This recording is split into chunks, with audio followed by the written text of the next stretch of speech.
ഇന്നത്തെ നമ്മുടെ ചർച്ചയുടെ വിഷയം നമ്മുടെ ജിജ്ഞാസ ഉണരുകയും നമ്മുടെ ആകാംക്ഷ വർദ്ധിക്കുകയുമായിരുന്നു. ഇത് എന്താണ് ഈ സംഭവം എന്നുള്ളതിനെ സംബന്ധിച്ച്. അപ്പം നമ്മുടെ ആകാംക്ഷ അങ്ങനെ അതിൻ്റെ പാരമ്യത്തിൽ നിൽക്കുകയാണ്. അപ്പോൾ നമ്മൾ സമയം അധികം വേസ്റ്റാക്കാതെ പെട്ടെന്ന് ചർച്ചയിലേക്ക് കിടക്കുകയാണ്. ചർച്ചയെ നയിക്കുന്നത് നമ്മളുടെ പ്രിയ സഹോദരൻ ജസ്റ്റിനാണ്. ജസ്റ്റിൻ സഹോദരനെ ചർച്ചയെ നയിക്കുവാനായിട്ട് സ്നേഹത്തോട് ക്ഷണിക്കുന്നു.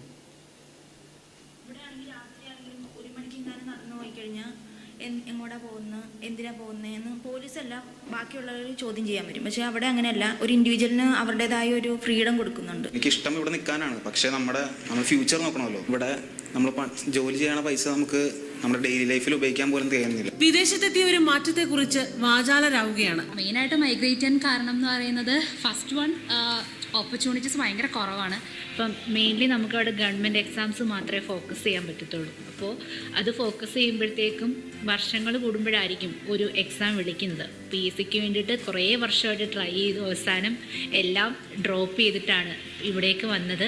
ഫർദർ സെറ്റിൽ ആവുന്നതിനെക്കുറിച്ച് ഞാൻ ഇപ്പം നിലവിലൊന്നും കറൻ്റ്ലി ചിന്തിച്ചിട്ടില്ല. ബട്ട് മേ ബി ചാൻസ് ഇവിടെ തന്നെ നിൽക്കാനാണ്. നമ്മുടെ കൂട്ടുകാർ അല്ലെങ്കിൽ നമ്മുടെ സോഷ്യൽ സർക്കിളിൽ പെട്ട ഒരാൾ പോകുമ്പോൾ നമുക്ക് ഇൻഫർമേഷൻ പെട്ടെന്ന് കിട്ടും. ഇൻസ്റ്റാഗ്രാം സ്റ്റാറ്റസിൽ ഭയങ്കര കളറായിട്ടുള്ള പിക്ചറുകളായിരിക്കും ഉണ്ടാവും. ഇതൊക്കെ കാണുമ്പോൾ സ്വാഭാവികമായിട്ട് ഇവിടെ ഇത്തരത്തിലുള്ള അവസരം കിട്ടുന്നില്ല അല്ലെങ്കിൽ കോമ്പറ്റീറ്റ് ചെയ്യാൻ പറ്റുന്നില്ല എന്ന് തോന്നുന്നവർക്ക് ലോൺ റെഡിയാണ് അവിടം വരെ എത്തിക്കാനായിട്ട് ട്രാവൽ ഏജൻസികളുടെ സർവീസ്. വിദേശ പഠനത്തിനും കേരളത്തിന് പുറത്തേക്കും വിദ്യാർത്ഥികൾ ഒഴുകിയതോടെ സംസ്ഥാനത്തെ കോളേജുകളിലെ 37% സീറ്റുകളാണ് ഈ അധ്യയന വർഷം ഒഴിഞ്ഞുകിടക്കുന്നത്. ആർട്സ് ആൻഡ് സയൻസ് സ്വാശ്രയ കോളേജുകളിൽ ശാസ്ത്ര വിഷയങ്ങൾ പഠിക്കുന്നവരുടെ എണ്ണവും കുത്തനെടിഞ്ഞു. എന്നാൽ അക്കരെ കടന്നാൽ എല്ലാം ശരിയാകുമെന്ന ധാരണയും വേണ്ടെന്ന് പലരുടെയും അനുഭവങ്ങൾ പറയുന്നു. വിദേശത്ത് വിദ്യാർത്ഥികളുടെ എണ്ണം കൂടിയതോടെ താമസിക്കാൻ സ്ഥലമില്ല. അതിശൈത്യം വരുത്തുന്ന ആരോഗ്യ പ്രശ്നങ്ങൾ, കെയർ ഹോമുകളിലെ കഠിനമായ ജോലി, പാർട്ട് ടൈമായി പണിയെടുത്ത് ഫീസടയ്ക്കാമെന്ന കണക്കുകൂട്ടൽ പലർക്കും പാളി. രാജ്യങ്ങളുടെ നയമാറ്റവും സുരക്ഷിത കുടിയേറ്റത്തിലെ ധാരണക്കുറവും കാരണം വിദേശത്ത് പിടിച്ചു നിൽക്കാൻ പണിപ്പെടുന്നവരും ഏറെയാണ്. തിരിച്ചടികൾ എത്രയുണ്ടായാലും സാധ്യതകൾ തേടി പുതിയ ദിശയിൽ വിദ്യാർത്ഥി കുടിയേറ്റം തുടരുകയാണ്. ഇവിടെ നല്ല കഷ്ടപ്പാടാണ്. ഇപ്പോൾ ചോദിക്കുന്ന ആരോട് പറഞ്ഞാലും അറിയാം. ഇപ്പോൾ തിരിച്ചു വരുന്ന ഇഷ്ടം പോലെ ആൾക്കാരുണ്ട്, അവരോട് ചോദിച്ചാലും അറിയാം. പക്ഷേ ഈ തിരിച്ചു പോകുന്നവരുടെ കഷ്ടപ്പാടും കൂടി അറിഞ്ഞിട്ട് തന്നെയാണ് ഇവർ പോകുന്നത്. എന്നാലും അവർ തിരഞ്ഞെടുക്കുന്നത് അവരുടെ റാഷണൽ ചോയ്സിൽ ഈ തിരഞ്ഞെടുപ്പിന് ഉള്ള കാരണം ഇതെല്ലാം കൂടെ കൂട്ടി കഴിയുമ്പോഴും എന്തോ ഒരു സ്ലൈറ്റ് ചേഞ്ച് ഇൻ അവർ ലൈഫ് ഇവർ കാണുന്നതുകൊണ്ടാണ്. ഈ ഒരു ഹോപ്പിലാണ് ഇവർ പോകുന്നത്. യുവാക്കളുടെ എണ്ണം കുറയുന്ന സംസ്ഥാനത്ത് കുടിയേറ്റം കൂടുന്നത് ആരോഗ്യ, വിദ്യാഭ്യാസ, മത, രാഷ്ട്രീയ, സാമൂഹിക മേഖലകളെല്ലാം പ്രതിഫലിച്ചു തുടങ്ങി. സംസ്ഥാനത്തെ ആശുപത്രികളിൽ നഴ്സുമാരുടെ ക്ഷാമമുണ്ട്. രാഷ്ട്രീയ പ്രസ്ഥാനങ്ങളും യുവജന പ്രസ്ഥാനങ്ങളും ക്രൈസ്തവ സഭകളും സമാനമില്ലാത്ത വെല്ലുവിളികളാണ് നേരിടുന്നത്. മധ്യ കേരളത്തിലെ ക്രൈസ്തവ സഭകൾ നേരിടുന്നത് സമാനങ്ങളില്ലാത്ത പ്രതിസന്ധി. മാർത്തോമാ സഭയിൽ യുവജന സഖ്യത്തിന്റെ പ്രായപരിധി മധ്യവയസ്സിനോട് അടുക്കുകയാണ്. ഞങ്ങളുടെ യുവജന സഖ്യത്തിൽ ഉള്ള മെമ്പർഷിപ്പ് 13 തൊട്ട് 35 ഇയേഴ്സ് വരെയാണ്. എന്നാൽ ഈ 13 തൊട്ടുള്ള കുഞ്ഞുങ്ങളെ ഇപ്പം കിട്ടുന്നില്ല. അത് വളരെ കുറവായതുകൊണ്ട് തന്നെ ഇപ്പോൾ 45 വരെ അപ്ഗ്രേഡ് ചെയ്തിട്ടുണ്ട്. അപ്പോൾ അതിൽ നിന്നുള്ളവരാണ് കൂടുതൽ ഇതിൻ്റെ നേതൃനിരയിലേക്ക് വരുന്നത്. അടുത്തൊരു ജനറേഷനിലേക്ക് ഇത് കൈമാറാനായിട്ട് ആൾക്കാർ കുറവായിട്ട് കാണും. പേരൻസും ഗ്രാൻഡ് പേരൻസും മാത്രമുള്ള വീടുകൾ ധാരാളമുണ്ട്, അടഞ്ഞു കിടക്കുന്ന വീടുകൾ ധാരാളമുണ്ട്. മക്കളും കൊച്ചുമക്കളും ഒന്നും ഇല്ലാത്തതുകൊണ്ട് ഈ ഗ്രാൻഡ് പേരൻസ് ഡിപ്രഷൻ സ്റ്റേജിലേക്ക് പോകാറുണ്ട്. അപ്പോൾ ആ രീതിയിലേക്കുള്ള നടപടികളാണ് ഇപ്പോൾ പോലീസ് ചെയ്തു വരുന്നത്.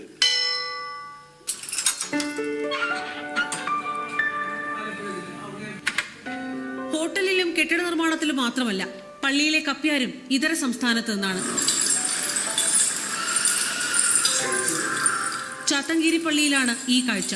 മധ്യ കേരളത്തിൽ മാത്രമല്ല, കോഴിക്കോട്ടെയും കണ്ണൂരിലെയും മലയോര മേഖലകളും ആളൊഴിഞ്ഞ അവസ്ഥയിലാണ്. എനിക്ക് 4 ഏക്കർ സ്ഥലമുണ്ട്. പക്ഷേ കഞ്ഞി കുടിക്കുന്ന മക്കളെ വിദേശത്ത് പോയി പണിയെടുത്തിട്ട് വരുന്നുണ്ടാണ്. +2 കഴിഞ്ഞിട്ടുണ്ടെങ്കിൽ കുട്ടികൾ ഉടനെ വിദേശത്തേക്ക് പോകുക എന്നുള്ള ലക്ഷ്യത്തോടെ മുന്നോട്ട് പോവുകയാണ്. അതാണ് ഇവിടുത്തെ സ്ഥിതി. ഇവിടെ എന്ത് പൊതുപരിപാടിയാണെങ്കിലും ഇപ്പം ഗവൺമെൻറ് പ്രഖ്യാപിക്കുന്ന യുവജനങ്ങളെ കൂട്ടിയോജിപ്പിച്ചുകൊണ്ടുള്ള പരിപാടികളും ഈ RRT പോലെയുള്ള പരിപാടികളൊക്കെ പറയുമ്പോൾ നമ്മൾക്കുള്ള പ്രശ്നം എന്ന് വെച്ചാൽ യുവാക്കളെ കിട്ടുന്നില്ല. ഒരു കാര്യത്തിന് സഹകരിക്കാൻ നമുക്ക് യുവാക്കൾ ഇവിടെ ഇല്ല. സ്റ്റാർട്ടിങ് 2500 മുതൽ 4000 രൂപ ആ റേഞ്ചിലൊക്കെ സാലറി മേടിച്ച് കൊണ്ടിരുന്ന ഒരാളാണ്. ഇവിടെ വന്നപ്പോൾ ഒരു ഡ്രാസ്റ്റിക് ആയിട്ടുള്ള പെട്ടെന്നൊരു മാറ്റം ഇതിലേക്ക് വന്നു. അപ്പോൾ അത് തന്നെ നമ്മുടെ ലൈഫ് സ്റ്റൈലിന് ഒത്തിരി ചേഞ്ച് ചെയ്യാൻ നമ്മളെ ഹെൽപ്പ് ചെയ്യും. ഓർമ്മയില്ലേ തുച്ഛമായ ശമ്പളം, നഴ്സുമാർ സമരം ചെയ്ത നീണ്ട വർഷങ്ങൾ. എന്നാൽ അവസരങ്ങൾ തെളിഞ്ഞതോടെ ഇവരിൽ വലിയൊരു ശതമാനവും വിദേശത്തേക്ക് കുടിയേറി. ഉയർന്ന ശമ്പളം, സമ്മർദ്ദമില്ലാത്ത തൊഴിലിടം, വിദേശ വികസിത രാജ്യത്തെ സാമൂഹിക സുരക്ഷ.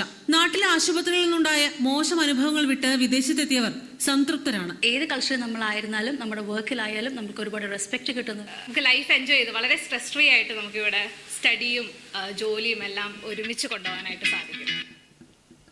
ഇനി അധികം എക്സ്പ്ലനേഷൻ്റെ ആവശ്യമില്ലാന്ന് തോന്നുന്നു. ഈ വീഡിയോ കണ്ടതോടുകൂടി നിങ്ങൾക്ക് ഏകദേശം ഒരു ഐഡിയ ആയിട്ടുണ്ടെന്ന് വിചാരിക്കുകയാണ് നമ്മൾ ചർച്ച ചെയ്യാൻ പോകുന്ന വിഷയത്തെക്കുറിച്ച്.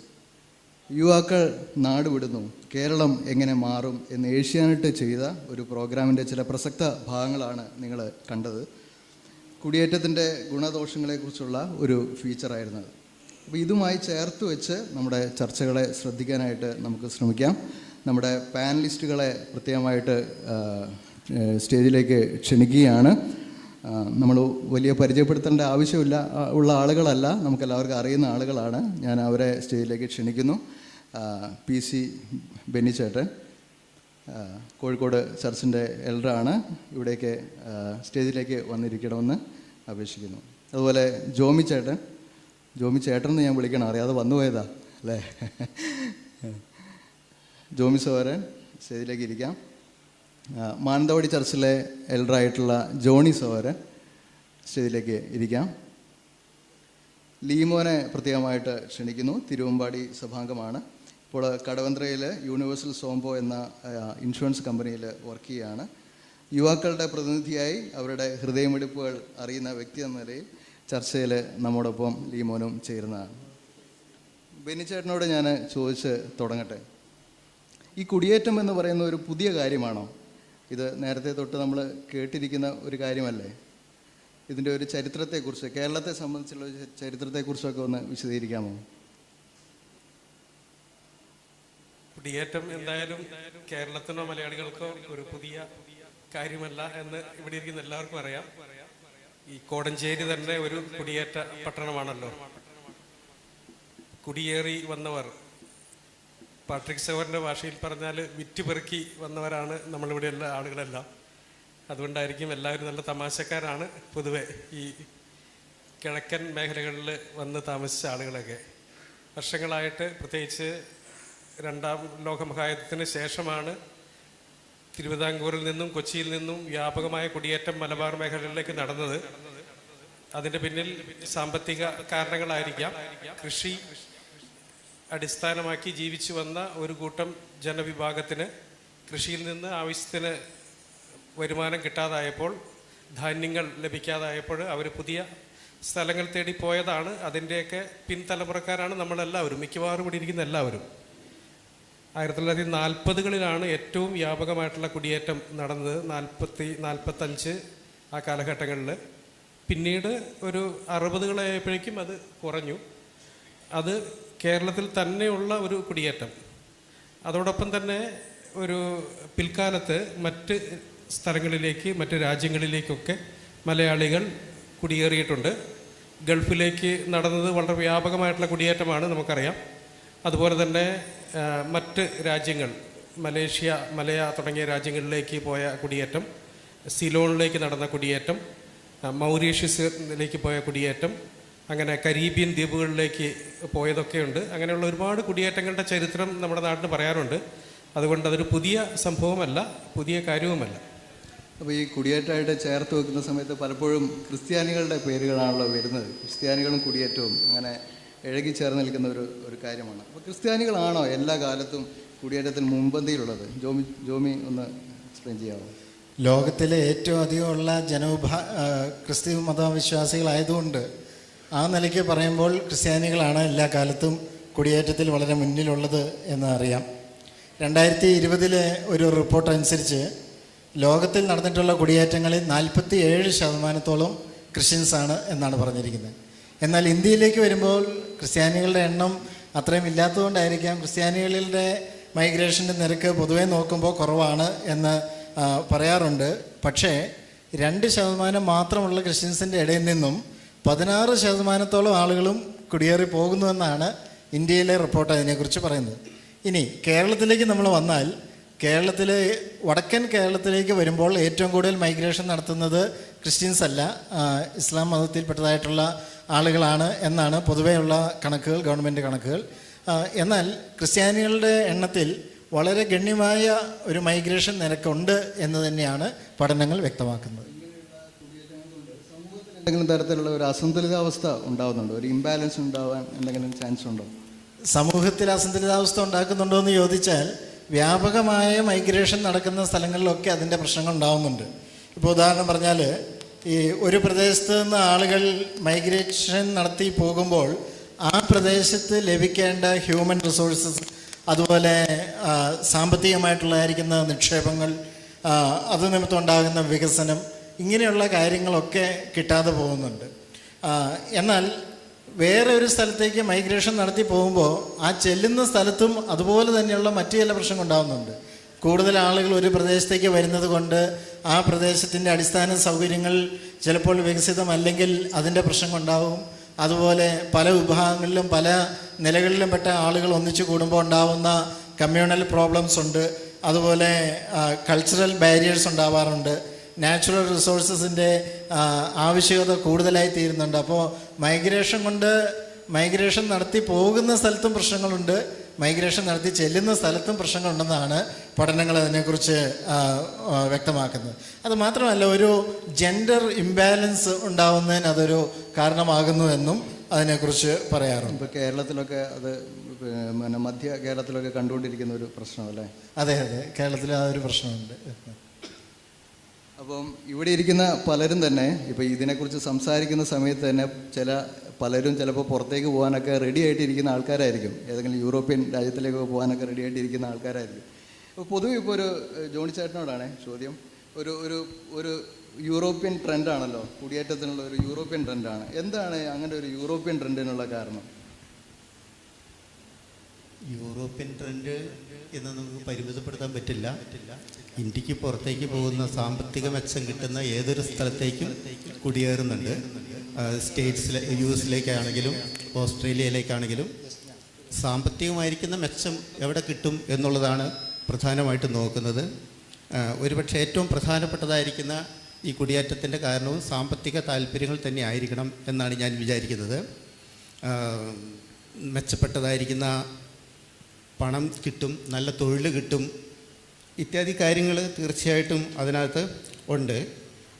അതുപോലെ തന്നെ മെച്ചപ്പെട്ടതായിരിക്കുന്ന സാമൂഹിക സാഹചര്യം ഉണ്ട്. അതായത് ഒരു എന്താ പറയുക, അവരതിനെക്കുറിച്ച് പറയുന്നത് ക്വാളിറ്റി ഓഫ് ലൈഫ് കൂടുതലാണെന്നാണ് പറയുന്നത് ഇങ്ങനെയുള്ളതായിരിക്കുന്ന സ്ഥലങ്ങളിൽ നമ്മുടെ രാജ്യത്തേക്കാൾ. ചില കാര്യങ്ങളൊക്കെ ശരി തന്നെയാണ്, പ്രത്യേകിച്ച് കുഞ്ഞുങ്ങളുടെ കെയറിങ്, അതുപോലെ തന്നെ ജോലിയുടെ ആ ഒരു അതിനെ വീക്ഷിക്കുന്നതായിരിക്കുന്ന കാര്യത്തിൽ അതൊരു നല്ല, ഇല്ലെങ്കിൽ കുറഞ്ഞ ജോലി കൂടിയ ജോലി തുടങ്ങിയതായിരിക്കുന്ന കാര്യങ്ങളുള്ളതായിരിക്കുന്ന ഒരു അപമാനം ഏൽക്കേണ്ടതായിട്ട് വരില്ല. അങ്ങനെ മെച്ചപ്പെട്ടതായിരിക്കുന്ന സാമൂഹ്യ സാഹചര്യം അവിടെയുണ്ട്. വിദ്യാഭ്യാസം നന്നായി കിട്ടാനായിട്ട് സാധ്യതയുണ്ട്. കുട്ടികൾ ഏതെങ്കിലും ഒരു ആവശ്യമായിരിക്കുന്ന കാര്യങ്ങളുണ്ടെങ്കിൽ സപ്പോർട്ടിംഗ് ആയിട്ട് ഗവൺമെൻറ്റൊക്കെ കൂടെ നിൽക്കുന്നത് ഇവിടത്തേക്കാൾ കൂടുതലാണ് എന്നാണ് അതിനെക്കുറിച്ച് അവർ പറയുന്നത്. മാത്രമല്ല, മെച്ചപ്പെട്ടതായിരിക്കുന്ന വ്യക്തി സ്വാതന്ത്ര്യം ഇന്ന് അതിനാണുള്ള ഏറ്റവും പ്രാധാന്യം കൊടുക്കുന്നത്, അതും ഉണ്ട് എന്നാണ് അവരതിനെക്കുറിച്ച് പറയുന്നത്. മറ്റുള്ളവർ നമ്മുടെ കാര്യത്തിൽ വല്ലാതെ ഇടപെടുകയല്ല, അവരുടെ കാര്യത്തിൽ നോക്കേണ്ട, സ്വസ്ഥമായിട്ട് ജീവിക്കാം. പിന്നെ ഭക്ഷണം നല്ല ഭക്ഷണമാണ്, ഇവിടുത്തെ പോലെ മായം കലർന്നതല്ല എന്നിങ്ങനെ ക്വാളിറ്റി ഓഫ് ലൈഫ് വ്യത്യസ്തമാണ് എന്നവരെക്കുറിച്ച് അവകാശപ്പെടുന്നുണ്ട്. പിന്നെ പോകുമ്പോൾ തന്നെ എന്തുകൊണ്ടെന്നുള്ളതിന് അത് മാത്രം അല്ല, ഇവിടെയുള്ളതായിരിക്കുന്ന ജോലി കിട്ടാനുള്ള തൊഴിലവസരങ്ങളുടെ കുറവ്, കുറഞ്ഞ കൂലി തുടങ്ങിയ കാര്യങ്ങളൊക്കെ അതിന് പ്രസക്തമാണ് എന്നാണ് ഞാൻ വിചാരിക്കുന്നത്. കാരണം ഇപ്പോൾ അധികം കുട്ടികളും പഠിക്കുന്ന ഒരു നഴ്സിംഗ് മേഖല ഒരു ഉദാഹരണമായിട്ട് എടുത്താൽ, അവർ പഠിച്ചിറങ്ങുമ്പോഴേക്കും ഒരു 10 ലക്ഷം രൂപയോളം സാധാരണ ഒരു കുട്ടിക്കാകും. അത് കഴിഞ്ഞ് ആ കുട്ടി ഇവിടെ ഒരു ജോലി കണ്ടെത്താനായിട്ട് നോക്കുമ്പോൾ ഒരു നഴ്സായിക്കളുടെ 15,000-ഓ 20,000-ഓ മാക്സിമം കിട്ടും. അതുകൊണ്ട് ലോൺ അടച്ച് തീരാനുള്ള പിന്നെ ജീവിക്കാൻ ബാക്കിയൊന്നും ഉണ്ടാവുകയല്ല. അപ്പോൾ അവർ പറയും നമുക്കെന്നാൽ പുറത്തേക്ക് പോകാം എന്നവർ പറയുന്നുണ്ട്. അപ്പോൾ ഒരു ബാധ്യത വരുത്തി വെച്ചിട്ട് പഠനം കഴിഞ്ഞ് പുറത്തിറങ്ങുന്ന കുട്ടികൾ മെച്ചപ്പെട്ടതായിരിക്കുന്ന ആ ഒരു തൊഴിൽ സംസ്കാരത്തിലേക്കും സാമ്പത്തിക താല്പര്യത്തിലേക്കും പോകുന്നുണ്ട് എന്ന് വേണം വിചാരിക്കാൻ. പിന്നെ ചില കാര്യങ്ങൾ അല്ലാതെയുണ്ട്. രാജ്യങ്ങൾ കുറച്ചുകൂടി മെച്ചപ്പെട്ടതായിരിക്കുന്ന നിലയിൽ ഇവർ സ്വാഗതം ചെയ്യുന്നുണ്ട്. പിന്നെ ഇവിടുത്തെ പരസ്യ ഏജൻസികൾ, ട്രാവൽ ഏജൻസികൾ ഗ്ലോറിഫൈ ചെയ്തതിനെയൊക്കെ അവതരിപ്പിക്കുന്നുണ്ട്.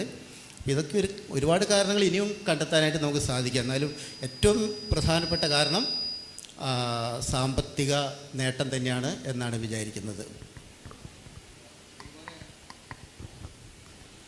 ലീമൻ, ഒരു യുവാക്കളുടെ പ്രതിനിധി എന്ന നിലയിൽ ജോണിച്ചേട്ടൻ പറഞ്ഞ എല്ലാ കാര്യത്തോടും യോജിക്കുന്നുണ്ടോ, അതോ അതിനോട് കൂട്ടിച്ചേർക്കാനായിട്ട് എന്തെങ്കിലും ഉണ്ടോ? കൂട്ടിച്ചേർക്കാനായിട്ടുണ്ട്. ഇപ്പോൾ നമ്മൾ വീഡിയോ കണ്ടു, അങ്കിൾ പറഞ്ഞു, ഭൂരിഭാഗം കാര്യങ്ങൾ ഇതൊക്കെ തന്നെയാണ്. മെച്ചമായ ഒരു അവസരത്തിലോട്ട് പോകുക എന്നുള്ളത് മനുഷ്യൻ്റെ ഒരു പൊതുവായിട്ട് അങ്ങനെയാണ് മനുഷ്യൻ ചെയ്യുന്നത്. ഇപ്പോൾ ഈ യൂറോപ്യൻ രാജ്യങ്ങളിലോട്ട് അല്ലെങ്കിൽ പുറത്തെ രാജ്യങ്ങളിലോട്ട് പോകാനുള്ള പ്രധാനപ്പെട്ട കാരണം എന്ന് പറയുന്നത് ഇവിടുത്തെ ഇന്ത്യയിലെ സാമൂഹിക രാഷ്ട്രീയ മേഖലകളിലുള്ള ഒരു മടുപ്പ്, അതാണ് പ്രധാനമായിട്ട് പുറത്തേക്ക് പോകാനായിട്ട് ആളുകളെ പ്രേരിപ്പിക്കുന്നതെന്ന് പറയുന്നത്. അത് മെച്ചമായ ജോലി, മെച്ചമായ വിദ്യാഭ്യാസം, മെച്ചമായ ജീവിത സാഹചര്യം, ഇതെല്ലാം വളരെ പുറത്തേക്ക് പോകാനായിട്ട് യങ്സ്റ്റേഴ്സിനെ അവരെ പ്രചോദിപ്പിക്കുന്ന കാരണങ്ങളാണ്. അതോടൊപ്പം തന്നെ പൊതുവെ സൊസൈറ്റിയിൽ ഈ പുറത്ത് സെറ്റിൽഡായ അല്ലെങ്കിൽ പുറത്തുള്ള ആളുകൾക്ക് ഒരു അധിക മാനം കൊടുക്കുന്നത് ഈ ഇൻസ്റ്റാഗ്രാം റീൽസൊക്കെയാണോ? ഇൻസ്റ്റാഗ്രാം റീൽസ് മാത്രമല്ല, ഇപ്പോൾ നമ്മുടെ സമൂഹത്തിൽ അറിയാലോ, നമ്മൾ ഇപ്പോൾ ഇവിടെ ഒരു ജോലിയൊക്കെ ചെയ്ത് നിൽക്കുന്ന ഒരാളും അല്ലെങ്കിൽ പുറത്ത് സെറ്റിൽഡായി വന്ന ഒരാളെയും ആളുകൾ കാണുന്നത് രണ്ട് രീതിയിലാണ്. ഒരു അധിക മാനം എപ്പോഴും പുറത്ത് സെറ്റിൽഡായി നിൽക്കുന്ന ആളുകൾക്ക്. ഞാൻ ചോദിക്കുന്നത്, അവിടെ പോയ ആൾക്കാർ പൊലിപ്പിച്ച ചില ഇൻസ്റ്റാഗ്രാം സ്റ്റോറീസൊക്കെ ഇടുന്നതിൻ്റെ ഭാഗമായിട്ടാണോ, അത് ഒരു പറ്റിക്കനാണോ എന്നാണ് ചോദിക്കുന്നത്? അല്ല, ഞാൻ പറഞ്ഞ ആളുകളുടെ നമ്മുടെ സൊസൈറ്റിയിൽ ഇങ്ങനെ ഒരു ഇതുണ്ട്. ഞാൻ ഒരു സൊസൈറ്റി പുഷ് ഈ ഒരു കാര്യത്തിനുണ്ട്. അതായത് ആൾക്കാരെ പുറത്തേക്ക് സെറ്റിൽഡ് ആവാൻ, അങ്ങോട്ട് പോകാനായിട്ട് സൊസൈറ്റി ഒരു ചെറിയൊരു പുഷ് ചെയ്യുന്നുണ്ടെന്നുള്ള കാര്യമാണ് ഞാൻ പറയുന്നത്. അപ്പോൾ നമ്മുടെ വിശ്വാസി കൂട്ടത്തിലും ഈ ഒരു കാര്യം ഉണ്ട് എന്നുള്ളത് ഞാൻ മൊത്തത്തിൽ അങ്ങനെ അടച്ചാക്ഷേപിക്കുകയല്ല. ഇപ്പോൾ ഒരു ഉദാഹരണം പറഞ്ഞു കഴിഞ്ഞാൽ, മാരേജ്, കല്യാണത്തെ ആ ഒരു കാര്യത്തിൽ തന്നെ എടുക്കുവാണെങ്കിൽ, ഇപ്പോൾ നമ്മുടെ ഇടയിൽ പ്രാക്ടിക്കലായിട്ടുള്ള ഒരു പ്രശ്നമാണല്ലേ. ഇപ്പോൾ നമ്മുടെ ഇടയിൽ ഇപ്പോൾ വിശ്വാസികളായ പാരൻസ് അവർ പെൺമക്കളെ കല്യാണം ആലോചിക്കുവാണെങ്കിൽ, രണ്ട് ചെറുക്കന്മാരെ ഉദാഹരണമായിട്ട് എടുക്കുക. ഇപ്പോൾ ഇവിടെ ഈ കേരളത്തിൽ ജോലിയൊക്കെ ചെയ്ത് നാട്ടിൽ നിൽക്കുന്നവർ ആരോടും പ്രത്യേകിച്ച് കേട്ടുകൊള്ളെന്ന് പറഞ്ഞോട്ടെ, ഇതൊന്ന് കേൾക്കണം. ഒരു യുവാവിൻ്റെ ഒരു പ്രശ്നമാണ്, കേൾക്കണം. ലിയോൻ്റെ മാത്രമല്ല, ഇവിടെ ഇരിക്കുന്ന പല യുവാക്കളുടെയും പ്രശ്നമാണ്. നിങ്ങളൊന്ന് ശരിക്കും കേൾക്കണം.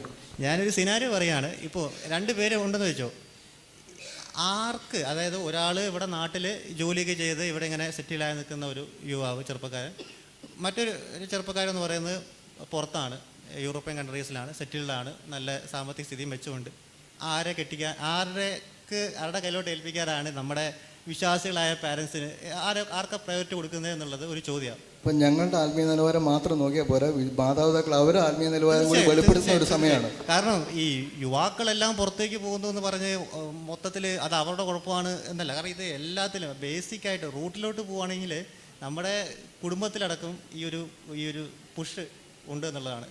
അതിപ്പോൾ തിരിച്ചും മറിച്ചും, ഇപ്പോൾ പെൺമക്കളുടെ കേസിൽ കല്യാണത്തിൽ അങ്ങോട്ടും ഇങ്ങോട്ടും രണ്ടുപേരും നോക്കുന്നത് എന്ന് പറഞ്ഞു കഴിഞ്ഞാൽ മെച്ചമായ സാഹചര്യങ്ങളാണ് നോക്കുന്നത്. അപ്പോൾ ഇങ്ങനെയുള്ള ആളുകൾ, പുറമേ പോയി സെറ്റിലായ ആളുകളോട് ഒരു അധിക മാനം അല്ലെങ്കിൽ അവർക്കൊരു പ്രത്യേക ഡിമാൻഡ് അത് നമ്മുടെ ഇടയിലുണ്ട്. പറയുന്നത് പൊതുസമൂഹത്തിൽ മാത്രമല്ല, ഈവൻ ചർച്ചസിലും അത് നമ്മുടെ വിശ്വാസി സമൂഹത്തിലും അത് അറിഞ്ഞോ അറിയാതെയോ ഒളിഞ്ഞോ തെളിഞ്ഞോ ഒക്കെ അത് ഉണ്ട് എന്നുള്ളത് വാസ്തവമായ ഒരു കാര്യമാണ്. ഞാൻ വിമർശനാത്മകമായിട്ട് ഒരു കാര്യം കൂടി ചോദിച്ചോട്ടെ. ഇപ്പോൾ ഞങ്ങൾ കോളേജിലൊക്കെ കണ്ടുവരുന്ന ഒരു കാര്യമാണ്, ഇപ്പോഴത്തെ കുട്ടികൾക്ക് ജോലി ചെയ്യാൻ വയ്യ, ഹാർഡ് വർക്കിങ്ങിനുള്ള ഒരു മൈൻഡ് സെറ്റ് ഇല്ല. അപ്പം പുറത്തേക്ക് പോയി കഴിഞ്ഞാൽ അധികം ഹാർഡ് വർക്ക് ഇല്ലാതെ നല്ല കംഫർട്ട് ലെവലിൽ ജോലി ചെയ്തുകൊണ്ട് കൂടുതൽ പണം സമ്പാദിക്കാം എന്നുള്ള വെച്ചാൽ, ഇവിടെയൊക്കെ പ്രോഗ്രസീവ് ഗ്രോത്ത് ആണല്ലോ, പെട്ടെന്ന് പൈസ കിട്ടില്ല. ബേസിക് സാലറി വാങ്ങി പിന്നെ പടിപടിയായിട്ടാണ് ഉയർച്ച. അപ്പോൾ ആ ഒരു ചിന്ത കൂടി ഇതിനെ എൻഹാൻസ് ചെയ്യുന്നുണ്ടോ? അതുകൊണ്ട് ഇപ്പോൾ തീർച്ചയായിട്ടും അങ്ങനെ ചുരുങ്ങിയ സമയം കൊണ്ട് നല്ല രീതിയിൽ എത്താനായിട്ട് ഒരു ഓപ്ഷൻ ഉണ്ടെങ്കിൽ അതല്ലേ നല്ലത്. ഇപ്പോൾ ഹാർഡ് വർക്കായിട്ട് അങ്ങനെ ഒരു ചിന്ത യുവാക്കളുടെ ഇടയിലുണ്ട്, അത് ഇല്ലയെന്ന് പറയുന്നില്ല. ഇങ്ങനെ നമ്മളിങ്ങനെ കൊല്ലങ്ങളായിട്ട് വളരെ കഷ്ടപ്പെട്ട് അധ്വാനിച്ച് വരുന്ന വേറൊരു മറുഭാഗത്തായിട്ട് ചുരുങ്ങിയ സമയം കൊണ്ട് നല്ല മെച്ചമായ ഒരു രീതിയിലുള്ള ഓപ്ഷൻ കിട്ടുന്ന സമയത്ത് അത് ഇങ്ങനെ പുറത്തേക്ക് പോകാനായിട്ടുള്ള ഒരു കാരണങ്ങളിലൊന്നു തന്നെയാണ്. ഇപ്പോൾ ജോണി ചേട്ടൻ ഇൻഡിവിജ്വൽ ഫ്രീഡത്തിൻ്റെ ഒരു കാര്യം പറഞ്ഞു. ഇപ്പോൾ നമ്മുടെ യുവാക്കളൊക്കെ ഇൻഡിവിജ്വൽ ഫ്രീഡം വളരെയധികം അതിനെക്കുറിച്ച് സംസാരിക്കുകയും വാചാലമായിട്ട് സംസാരിക്കുന്ന ഒരു സമയമാണ്. അപ്പോൾ ഇതിൻ്റെ ഒരു അങ്ങേ എക്സ്റ്റെൻഡ്, ഇൻഡിവിജ്വൽ ഫ്രീഡത്തിൻ്റെ ഒരു റോങ് എക്സ്റ്റെൻഡിലേക്ക് പോകാൻ വേണ്ടിയിട്ടെങ്കിലും അത് നേരത്തെ മുൻകണ്ട് അങ്ങനെ ആരെങ്കിലും മൈഗ്രേഷന് വേണ്ടി ശ്രമിക്കുന്നതായിട്ട് അറിയോ? എനിക്ക് തോന്നുന്നു നമ്മുടെ ഇടയിൽ അങ്ങനെ പുറത്തേക്ക് പോകുന്ന ആളുകൾ കുറവായിരിക്കും എന്നുള്ളതാണ് പ്രധാനമായിട്ടും. നമ്മൾ വീഡിയോയിൽ കണ്ട പോലെ നമ്മുടെ ഇടയിൽ അങ്ങനെ പൈസ നിറഞ്ഞ് എങ്ങനെയും ചിലവാക്കാൻ വേണ്ടി പുറത്തു പോകുന്നില്ലല്ലോ. എങ്ങനെയും ഇപ്പം കഷ്ടപ്പെട്ടൊക്കെയാണ് പഠിക്കുന്നത്. ജീവിതത്തിലെ സാഹചര്യങ്ങൾ അല്ലെങ്കിൽ ഒന്ന് പച്ച പിടിക്കാൻ വേണ്ടിയിട്ടാണ് പുറത്തേക്ക് പോകാനായിട്ട് നമ്മുടെ ഇടയിലുള്ള ആളുകൾ നോക്കുന്നത്. അതല്ലാണ്ട് അവിടെ പോയിട്ട് അങ്ങനെ ആസ്വദിക്കുക, മതിമറക്കുക എന്നുള്ള ഒരു ചിന്ത നമ്മുടെ ഇടയിൽ പൊതുവെ ഇല്ലെന്നാണ്. ക്ലിയറാണ്. ഞാൻ ബെന്നിച്ചേട്ടനോട് ചോദിച്ചോട്ടെ, ഇപ്പോൾ ഇതുമായിട്ട് ചേർത്ത് വെച്ച് പറയുമ്പോൾ ഇൻഡിവിജ്വൽ ഫ്രീഡമൊക്കെ ആയിട്ട് ഇപ്പം ഫ്രീ തിങ്കേഴ്സൊക്കെ കൂടി വരികയാണ്. സ്വതന്ത്ര ചിന്ത, ധാർമ്മികതയുടെ പുതിയ നിർവചനങ്ങൾ, ഇതൊക്കെ കുടിയേറ്റത്തെ ഏതെങ്കിലും രീതിയിൽ അറിഞ്ഞോ അറിയാതെയോ സ്വാധീനിക്കുന്നുണ്ടോ? കുടിയേറ്റത്തെ ഒരളവിലെങ്കിലും സ്വാധീനിക്കുന്നുണ്ട് എന്നാണ് ഞാൻ കരുതുന്നത്. എന്തായാലും ഒരുപക്ഷെ മുൻകൂട്ടി അങ്ങനെ തീരുമാനിച്ച് പോകുന്ന ആളുകൾ എത്രത്തോളം ഉണ്ട് എന്നെനിക്കറിയില്ല. പക്ഷെ എന്തായാലും അവിടെ ചെന്നതിന് ശേഷം ഇത്തരം സ്വാധീനത്തിൽപ്പെട്ട പലരുമുണ്ട് എന്നെനിക്ക് മനസ്സിലായി. നമ്മുടെ സഭയിലെ വിശ്വാസികളെയും കൂടി ഉൾപ്പെടുത്തിയാണ് പൊതുസമൂഹത്തെ മാത്രം എല്ലായിടത്തും ഉണ്ട്. എന്ന് വെച്ചാൽ ഇപ്പോൾ വെസ്റ്റേൺ സൊസൈറ്റിയുടെ ഒരു മുഖമുദ്ര എന്ന് പറഞ്ഞാൽ അവരുടെ ഏറ്റവും വലിയൊരു ഹാൾമാർക്കായിട്ട് അവർ തന്നെ പ്രഖ്യാപിക്കുന്നത് ഒരു എക്സ്പ്രസീവ് ഇൻഡിവിജ്വാലിസമാണ്. എന്ന് വെച്ചാൽ വളരെ പ്രകടനാത്മകമായ ഒരു വ്യക്തി സ്വാതന്ത്ര്യത്തിൻ്റെ ഒരു ജീവിതം. എന്ന് വെച്ചാൽ ഞാൻ എൻ്റെ ജീവിതം, എൻ്റെ സ്വാതന്ത്ര്യം, എൻ്റെ ശരീരം, എൻ്റെ അവകാശങ്ങൾ, എൻ്റെ തീരുമാനങ്ങൾ, ഇതെല്ലാമാണ് അതിൻ്റെ ഒരു ആകത്തുക. അപ്പോൾ അതിൽ മറ്റാർക്കും, മാതാപിതാക്കൾക്ക് ഇടമില്ല, സഭയ്ക്ക് ഇടമില്ല, സമൂഹത്തിന് ഒട്ടും ഇടമില്ല. അപ്പോൾ ഇവിടെ എനിക്ക് എന്ത് ചെയ്യാൻ സാധിക്കുമെന്ന് ചോദിച്ചാൽ എനിക്ക് എന്തും ചെയ്യാൻ സാധിക്കും. അതാണ് അവിടുത്തെ ഒരു രീതി. അപ്പോൾ അത് എന്ത് വില കൊടുത്തും സംരക്ഷിക്കപ്പെടേണ്ട ഒന്നാണ് എന്നാണ് അവർ കരുതുന്നത്. വ്യക്തി സ്വാതന്ത്ര്യത്തെ ഹനിക്കുന്ന ഒരു കാര്യവും അത് ഗവൺമെൻറ്റിൻ്റെ ഭാഗത്തു നിന്നായാലും സമൂഹത്തിൻ്റെ ഭാഗത്തു നിന്നായാലും സഭയുടെ ഭാഗത്തു നിന്നായാലും ഒട്ടും അവർ പ്രോത്സാഹിപ്പിക്കില്ല. അപ്പോൾ അത്തരത്തിലുള്ള ഒരു സാമൂഹിക, ഒരു സാംസ്കാരിക വ്യവസ്ഥ നിലനിൽക്കുന്ന ഒരു സ്ഥലത്തേക്ക് പോകുന്ന ആളുകൾക്ക് ആ സ്വാതന്ത്ര്യം ദുരുപയോഗിക്കാനുള്ള സാധ്യത വളരെയധികം ഉണ്ട്. ഒരുപക്ഷെ മുൻകൂട്ടി തീരുമാനിച്ചിട്ട് അങ്ങനെ പോകുന്നുണ്ടോ എന്ന് ചോദിച്ചാൽ എനിക്ക് വ്യക്തമായിട്ട് അറിയില്ല. എങ്കിലും അങ്ങനെ ഒരു സ്വാധീനം തീർച്ചയായിട്ടും ഉണ്ട് എന്ന് തന്നെയാണ് കരുതുന്നത്. ഇപ്പോൾ ശ്രദ്ധിക്കേണ്ട ഒരു മേഖലയാണെന്നാണ് പറയുന്നത്. ജോയിൻ ബ്രദറിനോട് ചോദിക്കട്ടെ, നമ്മുടെ ആത്മീയ കാഴ്ചപ്പാടും നിലപാടുകളൊക്കെ മാറുന്നതിൻ്റെ ഭാഗമാണോ ഈ കുടിയേറ്റത്തോടുള്ള വലിയൊരു ആവേശം? ലീബോൻ പറഞ്ഞ ഒരു വശമുണ്ടല്ലോ, ഒരു യാഥാർത്ഥ്യത്തിൽ നിന്നുകൊണ്ടുള്ള ചില വശങ്ങളാണ്. അപ്പോൾ അതിനോട് ചേർത്തുകൂടി ഞാൻ ചോദിക്കുകയാണ്. ഈ വിദേശത്തേക്ക് പോകാൻ ആഗ്രഹിക്കുന്ന ഒരു വ്യക്തി കുറച്ച് നാൾ മുമ്പ് പറഞ്ഞ ഒരു കാര്യം, ഞാൻ നാട്ടിൽ നിന്നാൽ എന്നെ ഒന്നിനും കൊള്ളരുതാത്തവനാണ് എന്ന് നാട്ടുകാർ വിചാരിക്കും എന്ന് പറഞ്ഞാൽ ഇന്ന് ഇച്ചിരി സ്റ്റാറ്റസും വിലയൊക്കെ വേണമെന്നുണ്ടെങ്കിൽ വിദേശത്ത് പോയാലേ പറ്റുള്ളൂ എന്നുള്ള ഒരു പൊതു ചിന്ത ഇന്നത്തെ ലോകത്തിൽ കടന്നുകൂടിയിട്ടുണ്ട്. അപ്പോൾ ആത്മീക കാരണങ്ങൾ മാത്രമാണോ അല്ലെങ്കിൽ ആത്മീക മേഖലയിൽ വന്ന മൂല്യച്യുതികൾ മാത്രമാണോ ഈ കുടിയേറ്റത്തിൻ്റെ കാരണമെന്ന് ചോദിച്ചാൽ അല്ല എന്ന് തന്നെയാണ് നമുക്ക് പറയാനായിട്ട് സാധിക്കുന്നത്. കാരണം ഈ കുടിയേറ്റവും എന്ന് പറയുന്നത് ഏത് കാലത്തും ഏത് സ്ഥലത്തും ഉണ്ടായിട്ടുള്ള കാര്യം തന്നെയാണ്. അപ്പോൾ അതിൽ തന്നെ തെറ്റായിട്ടുള്ളതായിരിക്കുന്നൊരു കാര്യം അല്ല എന്നുകൊണ്ട് എല്ലാവരും കുടിയേറി പോകണം എന്നും ആഗ്രഹിക്കുന്നില്ല. മുമ്പ് ഇവിടെ സൂചിപ്പിച്ചതുപോലെ മൈഗ്രേഷനെ സംബന്ധിച്ച് പറയുമ്പോൾ പല കാരണങ്ങൾ അതിൻ്റെ പിന്നിലുണ്ട്. സാമ്പത്തിക കാരണങ്ങൾ ഒരു കാരണമാണ്. അപ്പോൾ ആളുകൾ പറയും ഇവിടെയുള്ള സ്പിരിച്വാലിറ്റി മുറുകെ പിടിച്ചുകൊണ്ടിരുന്നാൽ, ഇവിടെയുള്ള സഭയെ മാത്രം നോക്കിക്കൊണ്ടിരുന്നാൽ ഞങ്ങളുടെ കാര്യങ്ങളൊന്നും നടക്കുകയില്ല. അപ്പോൾ അതുകൊണ്ട് കുറച്ച് സാമ്പത്തികമായിട്ടുള്ളതായിരിക്കുന്ന മെച്ചം വരണം എന്നുണ്ടെങ്കിൽ പോയേ പറ്റൂ എന്ന് ചിന്തിക്കുന്ന ആളുകളുണ്ട്. അതുപോലെ അതുമാത്രമല്ല, നമ്മുടെ നാട്ടിൽ ലഭിക്കുന്നതിനേക്കാളും കുറച്ചുകൂടി നല്ല വിദ്യാഭ്യാസം കിട്ടുന്നത് നല്ലതാണ്, അതുകൊണ്ട് അങ്ങനെ പോകാൻ നല്ലൊരു ഭാവി ഉണ്ടാകും എന്ന് ചിന്തിച്ച് പോകുന്ന ആളുകളൊക്കെയാണ് കൂടുതലുള്ളത് എന്ന് പറയാനായിട്ട് സാധിക്കും. അപ്പോൾ അതുകൊണ്ട് മൂല്യച്യുതികളുടെ ഭാഗമായിട്ട് മാത്രം അല്ലെങ്കിൽ സഭയെ അവഗണിക്കുന്നത് കൊണ്ടോ ആത്മീയമായിട്ടുള്ളതായിരിക്കുന്ന വിഷയങ്ങളിൽ ഒരു അവഗണന കാണിക്കുന്നതുകൊണ്ടോ ഒന്നുമാണ്, അതുകൊണ്ട് മാത്രമാണ് മൈഗ്രേഷൻ എന്ന് പറയാനായിട്ട് സാധിക്കുകയില്ല. കാരണം ഞാൻ മുമ്പേ സൂചിപ്പിച്ചതുപോലെ ഈ മൈഗ്രേഷൻ നടത്തുന്ന ക്രിസ്ത്യാനികൾ മാത്രമല്ലല്ലോ, ലോകത്തിലുള്ള എല്ലാ ജനവിഭാഗങ്ങളും മൈഗ്രേഷൻ നടത്തുന്നുണ്ട്. ലോക ബാങ്ക് അതിനെക്കുറിച്ച് പറഞ്ഞത് ലോകത്തിൽ വികസനം ഉണ്ടാകണമെന്നുണ്ടെങ്കിൽ മൈഗ്രേഷൻ ഉണ്ടായാലേ നടക്കുള്ളൂ എന്നാണ് പറയുന്നത്. അപ്പോൾ അതുകൊണ്ട് ഇനി ക്രിസ്തീയ കാഴ്ചപ്പാടിൽ ഉള്ള ഒരു വികസനം ഉണ്ടാകണമെന്നുണ്ടെങ്കിലും മൈഗ്രേഷൻ ഉണ്ടാവണം. അപ്പോൾ അതുകൊണ്ട് എല്ലാവരും ഇത് കഴിയുമ്പോൾ മൈഗ്രേറ്റ് ചെയ്ത് പോകണമെന്ന് പറയാൻ വേണ്ടി അല്ല പറഞ്ഞത്. എങ്കിലും അത് നമുക്ക് നിഷേധിക്കാനായിട്ട് സാധിക്കാത്തൊരു യാഥാർത്ഥ്യമാണ്. അപ്പോൾ അതുകൊണ്ട് അതൊരു ആത്മീക മൂല്യച്യുതിയുടെ ഭാഗമൊന്നും അല്ല എന്നാണ് അതിനെക്കുറിച്ച് പറയാനായിട്ട് ആഗ്രഹിക്കുന്നത്. ജോണി ചേട്ടനോട് ഞാൻ ചോദിക്കട്ടെ, വിദേശത്തേക്ക് ഡിഗ്രിയൊക്കെ കഴിഞ്ഞ് പോകുന്ന കുട്ടികളുണ്ടല്ലോ, ഇവർ അവിടെ ചെല്ലുന്ന സമയത്ത് സഭയായിട്ടൊക്കെ ഉള്ള ഒരു ബന്ധത്തിലാണോ പോകുന്നത്? അതിനെപ്പറ്റി നിരീക്ഷിച്ചിട്ടുണ്ടോ? പൊതുവായിട്ടുള്ള എന്തെങ്കിലും നിരീക്ഷണങ്ങൾ ചെയ്തിട്ടുണ്ടോ? അതൊരു സമ്മിശ്ര വികാരം ഉയർത്തുന്നതാണ്. ഇവിടുന്ന് പോകുന്നതിന് മുൻപ് പോകുന്ന സ്ഥലത്തെക്കുറിച്ച് വ്യക്തമായി പഠിക്കാനും അവിടെയുള്ള സഭാ സംവിധാനങ്ങളെക്കുറിച്ചോ ഒക്കെ പഠിക്കാനായിട്ട് നമുക്ക് ഓൺലൈനിൽ സാധ്യമാണ്. അവരുടെ വെബ്സൈറ്റുകളുണ്ട്, പല ചർച്ചസിൻ്റെയും കോണ്ടാക്റ്റ് നമ്പറുകളുണ്ട്. എനിക്കറിയാം 1-2 പേരൊക്കെ പോയത് ഇവിടെ പോകുന്നതിന് മുൻപ് തന്നെ അവിടെയുള്ള സഭയുമായിട്ട് ബന്ധപ്പെട്ട് പാസ്റ്ററുമായിട്ട് സംസാരിച്ച് അങ്ങനെ ഒരു നല്ല നിലയ്ക്കാണ് പോയത്. പക്ഷേ പോയതിന് ശേഷം നന്നായി പോകുന്നവരുണ്ട്, അത്ര നന്നായിട്ട് പോകാത്ത ആളുകളുണ്ട്, പിന്നീട് സഭാബന്ധത്തിൽ നിന്ന് വിട്ട് നിൽക്കുന്നവരും ഉണ്ട്. സാഹചര്യങ്ങൾ സമ്മർദ്ദമാണെന്ന് വിചാരിക്കുന്നില്ല, മറിച്ച് അവർ ഇവിടുന്ന് എല്ലാവരെയും മുമ്പിലും അതിങ്ങനെ ചെയ്തെങ്കിലും അവരൊന്ന് വീഴാൻ വേണ്ടി പോയവരാണെന്നാണ് ഞാൻ അതിനെക്കുറിച്ച് ചിന്തിക്കുന്നത്. അപ്പം സാധ്യത 2 വിധത്തിലും ഉണ്ടുള്ളത് കൊണ്ട് നമ്മൾ ഇവിടുന്ന് തന്നെ അതൊക്കെ സെറ്റിൽ ചെയ്ത് പോകാനായിട്ട് സാധിക്കുന്ന ഒരു കാര്യമാണ്. ഞാൻ ഇതുമായിട്ട് ബന്ധപ്പെട്ട് ബെന്നിച്ചേട്ടനോട് ചോദിക്കട്ടെ, ഇപ്പോൾ ഇവിടുന്ന് പോയി അവിടെ എത്തിയിട്ട് ചില താല്പര്യക്കുറവുകളൊക്കെ കുട്ടികൾക്ക് വരികയാണെങ്കിൽ സഭയായിട്ടുള്ള ബന്ധത്തിൽ പോകാനായിട്ടുള്ളൊരു താല്പര്യമില്ലായ്മ, സാഹചര്യമായിരിക്കാം, മറ്റു കാരണങ്ങളായിരിക്കാം, എന്തായിരിക്കും അത് ഇവിടുന്ന് നമ്മൾ ട്രീറ്റ് ചെയ്യേണ്ട, ചെറുപ്പത്തിലേ ട്രീറ്റ് ചെയ്യേണ്ട ഒരു കേസായിരുന്നോ?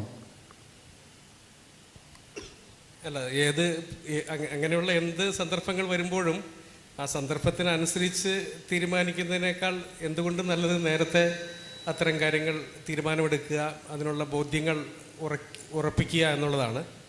അപ്പോൾ ഈ സഭയുമായിട്ട് ചേർന്ന് മുന്നോട്ട് പോകണം, ആത്മീയ കൂട്ടായ്മയിൽ തന്നെ നിലനിൽക്കണം, കർത്താവ് അനുവദിക്കുന്നിടത്തോളം മിനിസ്ട്രിയിൽ ഇൻവോൾവ് ആവണം തുടങ്ങിയ തീരുമാനങ്ങളൊക്കെ ഒരു പുതിയൊരു സ്ഥലത്ത് ചെന്ന് അവിടുത്തെ സാഹചര്യങ്ങൾക്ക് മനസ്സിലാക്കി മാത്രം ചെയ്യാൻ വേണ്ടി ഇരിക്കുന്നതിന് പകരം ഇവിടെ ഇരിക്കുമ്പോൾ തന്നെ അത്തരം തീരുമാനങ്ങളും സാധ്യതകളും അന്വേഷിച്ച് തന്നെ ചെയ്യണം. അങ്ങനെ ചെയ്തില്ലെങ്കിൽ അവിടെ ചെല്ലുമ്പോൾ ഇതിന് നമ്മുടെ നാട്ടിൽ കിട്ടുന്ന നിർബന്ധമോ പ്രോത്സാഹനമോ എന്തായാലും അവിടെ കിട്ടാൻ സാധ്യതയില്ല. അപ്പോൾ അതുകൊണ്ട് അവിടെ ചെന്ന ശേഷം അത്തരം ഒരു തീരുമാനത്തിലേക്ക് വരാൻ സാധ്യത കുറവാണ്. ഇവിടെ തന്നെ ചെയ്യുന്നതാണ് നല്ലത്. അപ്പോൾ ഇവിടുന്ന് ലീമനന്തം പറയാൻ കൂട്ടിച്ചേർക്കാൻ ഞാൻ ഇതിനോട് കൂട്ടിച്ചേർച്ച ചില കാര്യങ്ങൾ പറയാനുള്ളത്, ഇപ്പോൾ നമ്മൾ കുടിയേറി പാർക്കിനെ കുറിച്ച് പറഞ്ഞല്ലോ. അപ്പോൾ ഒന്നാമത്തെ കാര്യം എന്ന് പറഞ്ഞാൽ നമ്മൾ എന്തിനാണ് പുറത്തു പോകുന്നത്, അതിൻ്റെ ഒരു പ്രയോറിറ്റി, നമ്മുടെ പ്രയോറിറ്റി എന്തിനാണ് കൊടുക്കുന്നത്. ഇപ്പോൾ ഞാൻ പുറത്തു പോകുന്നു, പഠിക്കാനായിട്ടാണ് പോകുന്നത്. പഠിക്കാനായിട്ട് പോകുന്ന സമയത്ത് എനിക്ക് പഠനം നടക്കണം, അതോടൊപ്പം തന്നെ എൻ്റെ ആത്മീയമായിട്ടുള്ള ജീവിതം, അതിനകത്ത് സഭയുമായിട്ട് നിൽക്കണം, ഒരു സ്പിരിച്വൽ ഗ്രോത്ത് ഉണ്ടാവണം. ഇപ്പോൾ ഇങ്ങനെ നമ്മുടെ പ്രയോറിറ്റി അത് സെറ്റാക്കിയിട്ട് ആയിരിക്കണം നമ്മളിങ്ങനെ പുറത്തോട്ട് ഇങ്ങനെ അവിടെ സെറ്റിൽ ആവാനായിട്ടൊക്കെ നോക്കുന്ന സമയത്ത് ഇത് നമ്മൾ ശ്രദ്ധിക്കേണ്ടതായിട്ടൊരു കാര്യമാണ്. നമ്മുടെ പ്രയോറിറ്റി എന്താണ്, ഗോൾ എന്താണ്. നമ്മൾ കൊരിന്ത്യർ 10:31 നമ്മൾ വായിക്കുന്നുണ്ട്, തിന്നാലും കുടിച്ചാലും എന്ത് ചെയ്താലും ദൈവനാമ മഹത്വത്തിനായിട്ട് ചെയ്യും. അപ്പോൾ ഞാനിപ്പോൾ ഏത് രാജ്യത്ത് പോയി കഴിഞ്ഞ് കഴിഞ്ഞാലും, അപ്പോൾ അവിടെ ഞാൻ പഠിക്കുകയാണ്, ജോലി ചെയ്യുകയാണ്, എന്താണെങ്കിലും അത് ദൈവനാമ മഹത്വത്തിനായിട്ട് എനിക്ക് ചെയ്യാനായിട്ട് സാധിക്കും. ആ ഒരു പ്രയോറിറ്റി ഞാൻ അങ്ങനെ സെറ്റ് ചെയ്ത് എനിക്ക് മുമ്പോട്ട് പോയി കഴിഞ്ഞ് കഴിഞ്ഞാൽ അതാണ് ദൈവം ആഗ്രഹിക്കുന്നത്. ഇവിടുന്ന് ആ ഒരു ബോധ്യത്തിലൂടെ പോകുന്ന ആളുകൾക്ക് അവിടെ ചെന്ന് കഴിഞ്ഞാൽ പ്രതികൂല സാഹചര്യങ്ങൾ വന്നാലും നിലനിൽക്കാൻ കഴിയുള്ളൂ. അത് സാധ്യമാണ്. പ്രത്യേകിച്ച് ഇപ്പം നമ്മൾ ഇവിടെ ആണെങ്കിലും ആ ഒരു ബോധ്യം ഉള്ള ഒരാളെ മുമ്പോട്ട് പോകുള്ളൂ. ഇപ്പം നമ്മൾ ഈ ഒഴുക്കിനനുസരിച്ച് എത്രത്തോളം പോകാനായിട്ട് പറ്റും. ഇവിടെ ചിലപ്പോൾ ആളുകളെ കാണിക്കുന്നതിനായിട്ട് ചെയ്തു പോയായിരിക്കും, അവിടെ ഫ്രീഡം വരുന്ന സമയത്ത് ബോധ്യമുള്ള ആളുകളെ ആ രീതിയിൽ നിലനിൽക്കും. അതല്ലേ പറയാൻ ഉദ്ദേശിച്ചത്? അതപ്പോൾ അവിടെ ആണെങ്കിലും ഇവിടെ ആണെങ്കിലും അങ്ങനൊരു ബോധ്യം മനസ്സിലുള്ളവരെ നിലനിൽക്കുകയുള്ളൂ. ഇല്ലാത്തവർ ഇന്നല്ലെങ്കിൽ നാളെ വേറെ എന്തെങ്കിലും ഒരു അവസ്ഥ വരുമ്പോൾ അങ്ങനെയുള്ളവർ എങ്ങനെയായാലും കൊഴിഞ്ഞു പോകും. ക്ലിയറാണ്. നമ്മൾ ഈ വീഡിയോ കണ്ട സമയത്ത് മാർത്തോമ സഭയിലെ യുവജന സഖ്യത്തിൻ്റെ ഒരു ദയനീയ അവസ്ഥ നമ്മൾ കണ്ടിരുന്നല്ലോ. ജോമി സാറിനാണ് ചോദിക്കുന്നത്, നമ്മുടെ ഇങ്ങനെ ഇത് തുടർന്നുകൊണ്ട് പോയി കഴിഞ്ഞാൽ, നമ്മുടെ മൈഗ്രേഷൻ തുടർന്നുകൊണ്ട് പോയി കഴിഞ്ഞാൽ നമ്മളെ സഭകളുടെ ഭാവി എന്തായിത്തീരും? അതിനെക്കുറിച്ച് ചിന്തിച്ചിട്ടുണ്ടോ? വൃദ്ധന്മാർ മാത്രമുള്ള സ്ഥലങ്ങളായിട്ട് മാറുമോ? സ്ഥലം സഭ എന്നുള്ളൊരു ആശയം ഉള്ളതുകൊണ്ട് അന്യതൊഴിലാളി പാസ്റ്റർമാരും പ്രസംഗകരും സഭയിലുണ്ടാവില്ല എന്ന് ഞാൻ വിചാരിക്കുന്നു. എങ്കിലും ഇതൊരു ഗൗരവമായിട്ടുള്ളൊരു വിഷയം തന്നെയാണ്. കേരളത്തിൽ നിന്ന് മൈഗ്രേറ്റ് ചെയ്തു പോകുന്നതിനെ ക്രിസ്തീയ പാസ്റ്റർമാരും സഭാ നേതൃത്വവും വളരെ എതിർക്കുന്നു എന്നാണ്. അപ്പോൾ അതിൻ്റെ ഒരു കാരണം അവർ പറഞ്ഞത് അവരുടെ സഭകൾക്ക് ആളില്ലാതെ പോകുന്നു എന്നുള്ളതുകൊണ്ടാണ്. ഇപ്പം മാത്രമല്ല, പല പഠനങ്ങളും ഞാനിങ്ങനെ പല സർവേ റിപ്പോർട്ടുകൾ ഇങ്ങനെ ഓൺലൈനിലൊക്കെ സെർച്ച് ചെയ്ത് നോക്കിയപ്പോൾ മനസ്സിലായ ഒരു കാര്യം എന്ന് പറയുന്നത്, കേരളത്തിലെ ക്രൈസ്തവ സമൂഹം മുമ്പെങ്ങുമില്ലാത്ത വിധം കുറഞ്ഞു വരികയാണ്, എണ്ണത്തിൽ കുറഞ്ഞു വരികയാണ്. അതിൻ്റെ 2 കാരണങ്ങൾ പറഞ്ഞത്, ഒന്നാമത്തെ കാരണം മൈഗ്രേഷനും, രണ്ടാമത്തെ കാരണം എന്ന് പറയുന്നത് കുഞ്ഞുങ്ങളില്ല, അല്ലെ കുട്ടികൾ അധികമില്ല എന്നുള്ളൊരു കാരണമാണെന്ന് പറഞ്ഞു. ഇപ്പോൾ കാത്തലിക് ചർച്ചിൻ്റെ ഒരു പ്രശ്നത്തെക്കുറിച്ച് പറഞ്ഞപ്പോൾ അച്ഛന്മാരായിട്ടുള്ള ആളുകൾ പറഞ്ഞൊരു കാര്യം, ഞങ്ങളിപ്പോൾ ചെയ്യുന്നൊരു കാര്യം എന്ന് പറയുന്നത് കൂടുതൽ കുട്ടികൾ ഉണ്ടാകുവാനായിട്ട് ഞങ്ങളുടെ സഭാംഗങ്ങളെ പ്രബോധിപ്പിക്കുന്നു എന്നാണ് പറഞ്ഞത്. എന്ന് പറഞ്ഞാൽ അവർക്കും അറിയാം അവരുടെ ശുശ്രൂഷകൾ ചെയ്യുവാൻ, നേതൃത്വത്തിലേക്ക് വരാൻ ഒക്കെ ആളുകൾ കുറഞ്ഞു പോകുന്നു എന്നുള്ള ഒരു പ്രശ്നം അത് അവിടെ ഉണ്ട്. ഈ ഒരു പ്രശ്നത്തെ എങ്ങനെ മറികടക്കാമെന്ന് ചോദിച്ചാൽ, ഉള്ളത് പറഞ്ഞാൽ അതിനൊരു ഉത്തരവില്ല. കാരണം എന്താണെന്ന് ചോദിച്ചാൽ, ആളുകളിങ്ങനെ മൈഗ്രേറ്റ് ചെയ്ത് പോകുന്ന ആളുകളോട് പോകരുതെന്ന് പറയാൻ പറ്റുമോ? എങ്ങനെയെങ്കിലും ജീവിതത്തിൽ ഇച്ചിരി മെച്ചപ്പെടണം എന്ന് വിചാരിച്ച് ഒരു നല്ല അവസ്ഥ ഉണ്ടാവണം എന്ന് കരുതി വിദേശത്തേക്ക് പോകാനോ അല്ലെങ്കിൽ മറ്റേതെങ്കിലും സ്ഥലത്തേക്ക് ജോലിക്ക് വേണ്ടിയോ പഠനത്തിന് വേണ്ടിയോ ഒക്കെ പോകുമ്പോൾ നിങ്ങൾ പോകണ്ട, ഇവിടെ നിന്നോന്ന് പറഞ്ഞാൽ അവർ പറയും ഞങ്ങൾക്ക് ജീവിക്കാനുള്ളത് നിങ്ങൾ തന്നേരെന്ന് പറഞ്ഞാൽ അത് കൊടുക്കാൻ സഭാ നേതൃത്വത്തിനോ അല്ലെ സഭയിലുള്ള വിശ്വാസികൾക്കോ ഒന്നും സാധിക്കത്തൊന്നുമില്ല. അപ്പോൾ അതുകൊണ്ട് മൈഗ്രേഷനെ നമുക്ക് ആ നിലയിൽ തടയാനായിട്ട് സാധിക്കത്തില്ല. പിന്നെ നമുക്ക് എന്ത് ചെയ്യാനായിട്ട് സാധിക്കും? ഞാൻ അതിനെക്കുറിച്ച് ചിന്തിച്ചപ്പോൾ എൻ്റെ മനസ്സിൽ വന്ന ഒരു കാര്യമെന്ന് പറയുന്നത്, നമ്മൾ പലപ്പോഴും പറയുന്നത് സഭയെ പാട്ടുപാടാൻ ആളില്ല, അല്ലെങ്കിൽ പ്രസംഗിക്കാൻ ആളില്ല, സുവിശേഷ വേലയ്ക്ക് പോകാൻ ആളില്ല, അതുകൊണ്ട് ഇന്ന ആളുകളൊക്കെ ഇവിടെ നിന്നാൽ നല്ലതായിരുന്നു എന്നാണ് നമ്മൾ ചിന്തിക്കുന്നത്. അതിനുള്ള ഏക പോംവഴി എന്ന് പറയുന്നത് ഒരു സഭയിലുള്ള എല്ലാ വിശ്വാസികളും എല്ലാ ശുശ്രൂഷയും ചെയ്യുവാനുള്ള പ്രാപ്തിയിൽ വളരുക എന്നുള്ളതാണ്. അപ്പോൾ അത് പോയി കഴിഞ്ഞാൽ ഒരാളെ ആശ്രയിച്ചോ 2 പേരെ ആശ്രയിച്ചോ അല്ലെങ്കിൽ 3-4 സഹോദരന്മാരെ ആശ്രയിച്ച് മാത്രം സഭയുടെ ശുശ്രൂഷകളെ കാണാനായിട്ട് പോകുമ്പോഴാണ് ഈ പ്രശ്നം വരുന്നത്. അപ്പോൾ അതുകൊണ്ട് അത് മാറിയിട്ട് എന്ത് ചെയ്യണം? സഭയിലുള്ളതായിരിക്കുന്ന എല്ലാ ആളുകളും ദൈവവചനത്തിൽ വളരുകയും അതുപോലെ ദൈവവചന ശുശ്രൂഷകൾ ചെയ്യാനുള്ളതായിരിക്കുന്ന പ്രാപ്തി നേടുകയും ചെയ്യണം. അതേ ഒരു എളിയ പോംവഴി എന്നുള്ള നിലയിൽ എനിക്ക് പറയാനായിട്ട് സാധിക്കുന്നത്. രണ്ടാമത് വേറൊരു പോംവഴിയുള്ള എന്താണെന്ന് ചോദിച്ചാൽ, കർത്താവ് പറഞ്ഞ പോംവഴിയാണ്. എന്താണ് ആ പോംവഴി? ഇന്ന് തന്നെ ഇറങ്ങി സുവിശേഷം പറയാനായിട്ട് പോവുക. അപ്പം എന്ത് ചെയ്യണം? പുതിയ ആളുകളെ സഭയിലേക്ക് കൂട്ടിക്കൊണ്ട് വരിക. കുറച്ച് ആളുകൾ പോകുമ്പോൾ എന്ത് ചെയ്യണം? അത് മേക്കപ്പ് ചെയ്യാനായിട്ട് പുതിയ ആളുകളെ നമ്മൾ സഭയിലേക്ക് കൊണ്ടുവരണം. എന്നിട്ട് അവരെ പരിശീലിപ്പിച്ച് അയക്കണം. അപ്പോൾ അടുത്ത സെറ്റ് ആളുകളെ നമ്മൾ കൊണ്ടുവരണം. ഇതല്ലേ ശിഷ്യത്വത്തിൻ്റെ മാതൃക എന്ന് പറയുന്നത്. അപ്പോൾ ദൈവവചനത്തിൻ്റെ രീതി എന്ന് പറയുന്നത്, നാം സഭയിലെ ആളുകൾ തന്നെ അവർക്ക് മക്കളുണ്ടായി, അവരുടെ മക്കളുണ്ടായി, അങ്ങനെ സഭ മുന്നോട്ട് പോകണമെന്നല്ല കർത്താവ് ആഗ്രഹിക്കുന്നത്. സഭ മുന്നോട്ട് പോകുന്നത് എല്ലാ കാലത്തും പുതിയ വിശ്വാസികൾ സമൂഹത്തിൽ നിന്ന് രക്ഷിക്കപ്പെട്ട് സഭയോട് ചേർന്ന് വരണം. അപ്പോൾ ഇവിടെ നമ്മൾ കാണേണ്ട അല്ലെ മനസ്സിലാക്കേണ്ട ഒരു യാഥാർത്ഥ്യം എന്ന് പറയുന്നത്, ആളുകൾ മൈഗ്രേറ്റ് ചെയ്ത് പോകുന്നത് പോകട്ടെ, ആ സമയത്തൊരു ചെറിയ പ്രയാസമൊക്കെ നമുക്ക് തോന്നിയേക്കാം. എങ്കിലും പുതിയ ആളുകൾ നമ്മുടെ സഭയിലേക്ക് വരുന്നുണ്ടെങ്കിൽ ആ ഒരു പ്രശ്നത്തെ നമുക്ക് മറികടക്കാനായിട്ട് സാധിക്കും. പിന്നെ വേറെ ഒരു പ്രശ്നം കൂടി ഞാൻ പറയാം. നിങ്ങളതിനോട് യോജിക്കില്ല എന്ന് എനിക്കറിയാം, എങ്കിലും ഞാനങ്ങ് പറയുകയാണ്. എന്താണെന്ന് ചോദിച്ചാൽ, എന്തായാലും മൈഗ്രേഷൻ ആണല്ലോ. നിങ്ങളുടെ സ്ഥലത്തേക്ക് മൈഗ്രേറ്റ് ചെയ്ത് വരാൻ പറ. നിങ്ങളുടെ സ്ഥലത്തുള്ള നല്ല ഓപ്പർച്യൂണിറ്റീസ് കാണിച്ചു കൊടുത്തിട്ട്, അവിടെയുള്ള നല്ല സ്കൂൾ കാണിച്ചു കൊടുത്തിട്ട്, ഇവിടെ ജോലിക്ക് വേണ്ടി വാ, ഇവിടെ ഒരു നല്ല ഹോസ്പിറ്റലുണ്ട്, ഇങ്ങോട്ട് ജോലിക്ക് വേണ്ടി വാ എന്ന് പറഞ്ഞ് നമുക്കെന്ത് ചെയ്യാം? ഇന്ന് രാവിലത്തെ ആദ്യത്തെ ക്ലാസ്സിൽ നമ്മൾ കേട്ടത് എന്താ? മൈഗ്രേഷനെ കുറിച്ചല്ലേ പറഞ്ഞത്. മൈഗ്രേഷൻ എന്നുള്ള വാക്ക് ജോർജ് സാർ ഉപയോഗിച്ചില്ല, വേറെ വാക്കാണ് ഉപയോഗിച്ചത്. എങ്കിലും എന്താ പറഞ്ഞത്?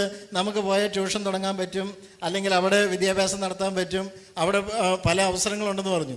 ഇതേ അവസരം നമ്മുടെ നാട്ടിൽ നമുക്ക് എന്തുകൊണ്ട് കണ്ടെത്തിക്കൂടാ? അപ്പോൾ ആ ഒരു ചിന്തയും ഇതിന് കുറച്ചൊക്കെ പരിഹാരമാണ് എന്ന് ഞാൻ വിചാരിക്കുന്നു. അപ്പോൾ ഈ നിലയിലൊക്കെ മാത്രമേ നമുക്ക് ഈ പ്രശ്നത്തെ മറികടക്കാനായിട്ട് സാധിക്കുകയുള്ളൂ. എന്തായാലും കുറച്ച് കഴിയുമ്പോൾ ആളുകളുടെ എണ്ണം ചുരുങ്ങും എന്നുള്ളതിന് യാതൊരു സംശയം വേണ്ട. പിന്നെ ഇത് കൂടുതൽ ബാധിക്കുന്നത് റൂറൽ മേഖലയിലുള്ള അല്ലെങ്കിൽ ഗ്രാമങ്ങളിലുള്ളതായിരിക്കും സഭകളെ ആയിരിക്കും കൂടുതലായിട്ട് ബാധിക്കുക. ആ പ്രശ്നത്തെ മറികടക്കാനായിട്ട് ഇപ്പം ഒരു പരിഹാരം പറയാമെന്ന് പറയുന്നത് ഒരു പരിധിവരെ അസാധ്യമാണ്. എന്നാൽ ടൗൺ ഏരിയകളിലുള്ള സഭകളിൽ അത്രയും പ്രശ്നം ഉണ്ടാവില്ല എന്ന് വിചാരിക്കുന്നു. ഇപ്പോൾ റൂറൽ മേഖലയിലുള്ള ഒരു ചർച്ചിൻ്റെ പ്രശ്നങ്ങൾ പറഞ്ഞല്ലോ. നമ്മളൊക്കെ ചിലപ്പോൾ അത് അഭിമുഖീകരിക്കുന്ന ആളുകൾ ഇവിടെ ഇരിക്കുന്നുണ്ടായിരിക്കാം. അപ്പോൾ ഒരു ചർച്ചിൽ ഇപ്പം വൃദ്ധന്മാർ മാത്രമായിട്ട് മാറുകയെന്ന് വിചാരിക്കുക. അത് കർത്താവ് വിഭാവനം ചെയ്ത ഒരു സഭയുടെ ചിത്രത്തിൽ നിന്ന് ഒരു വിരുദ്ധമാണോ? ബെന്നിച്ചേട്ടൻ അതിനെക്കുറിച്ചൊന്ന് പറയാമോ? ഇങ്ങനെ ഒരു പോസിബിലിറ്റി ഉണ്ടല്ലോ ഇങ്ങനെ പോയി കഴിഞ്ഞാൽ. അല്ല, സഭ എന്നുള്ളത് ദൈവജനത്തിൻ്റെ ആ ചിത്രത്തിൽ വെച്ച് കാണുമ്പോൾ അതിൽ എല്ലാ പ്രായത്തിലുമുള്ള ആളുകൾ ചേർന്ന ഒരു സമൂഹത്തിൻ്റെ മൊത്തം പരിച്ഛേദമാണുള്ള സഭയിലും. അപ്പോൾ കുഞ്ഞുങ്ങളുണ്ടാവും, അവിടെ കൗമാരക്കാരുണ്ടാവും, യൗവനക്കാരുണ്ടാവും, വാർദ്ധക്യത്തിലുള്ള ആളുകളുണ്ടാവും. ഇവരുടെ എല്ലാം ഒരു സമ്മിശ്ര കൂട്ടമാണ് സഭ. അങ്ങനെയാണ് സഭ ഐഡിയലായിട്ട് നിൽക്കേണ്ടത്. അപ്പോൾ അതിൽ ഒരു ഏജ് ഗ്രൂപ്പിൽപ്പെട്ട ആളുകൾ മാത്രമായിട്ട് അവശേഷിക്കുമ്പോൾ തീർച്ചയായിട്ടും സഭയുടെ മൊത്തം കാര്യങ്ങളിൽ അത് പ്രതിഫലിക്കുമെന്നതിന് സംശയമില്ല. ഇപ്പോൾ ക്യാമ്പസുകളിലൊക്കെ ക്യാമ്പസ് ചർച്ചുകളൊക്കെ ഉണ്ട് പല ക്യാമ്പസുകളിലും.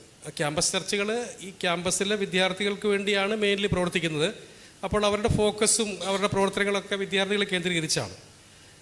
എന്നതുപോലെ നമ്മുടെ പല ഗ്രാമീണ സഭകളും ഒരു വാർദ്ധക്യ സഭകളായിട്ട് മാറിക്കൊണ്ടിരിക്കുന്നു എന്നുള്ള ഒരു ചിത്രം പലരും പറയാറുണ്ട്. അത് ടൗണിലെ സഭകൾക്ക്, സിറ്റിയിലെ സഭകൾക്ക് നന്മയായിട്ട് തീരുന്നു എന്നൊക്കെ പറയാറുണ്ട്. എന്തായാലും അത്തരത്തിലുള്ള ഒരു ബാലൻസിനെ, ഒരു സന്തുലിതാവസ്ഥയെ തീർച്ചയായിട്ടും അത് ബാധിക്കും. അപ്പോൾ ഈ ജോമി സോരൻ പറഞ്ഞതുപോലെ സുവിശേഷ പ്രവർത്തനവും പുതിയ കുഞ്ഞുങ്ങളുടെ വരവും പുതിയ ആളുകളുടെ വരവും ഒക്കെ ആയിരിക്കും അതിന് പരിഹാരമായിട്ട് നമുക്ക് കാണാൻ സാധിക്കുക. ലിമോനെന്തും പറയാൻ വന്നോ?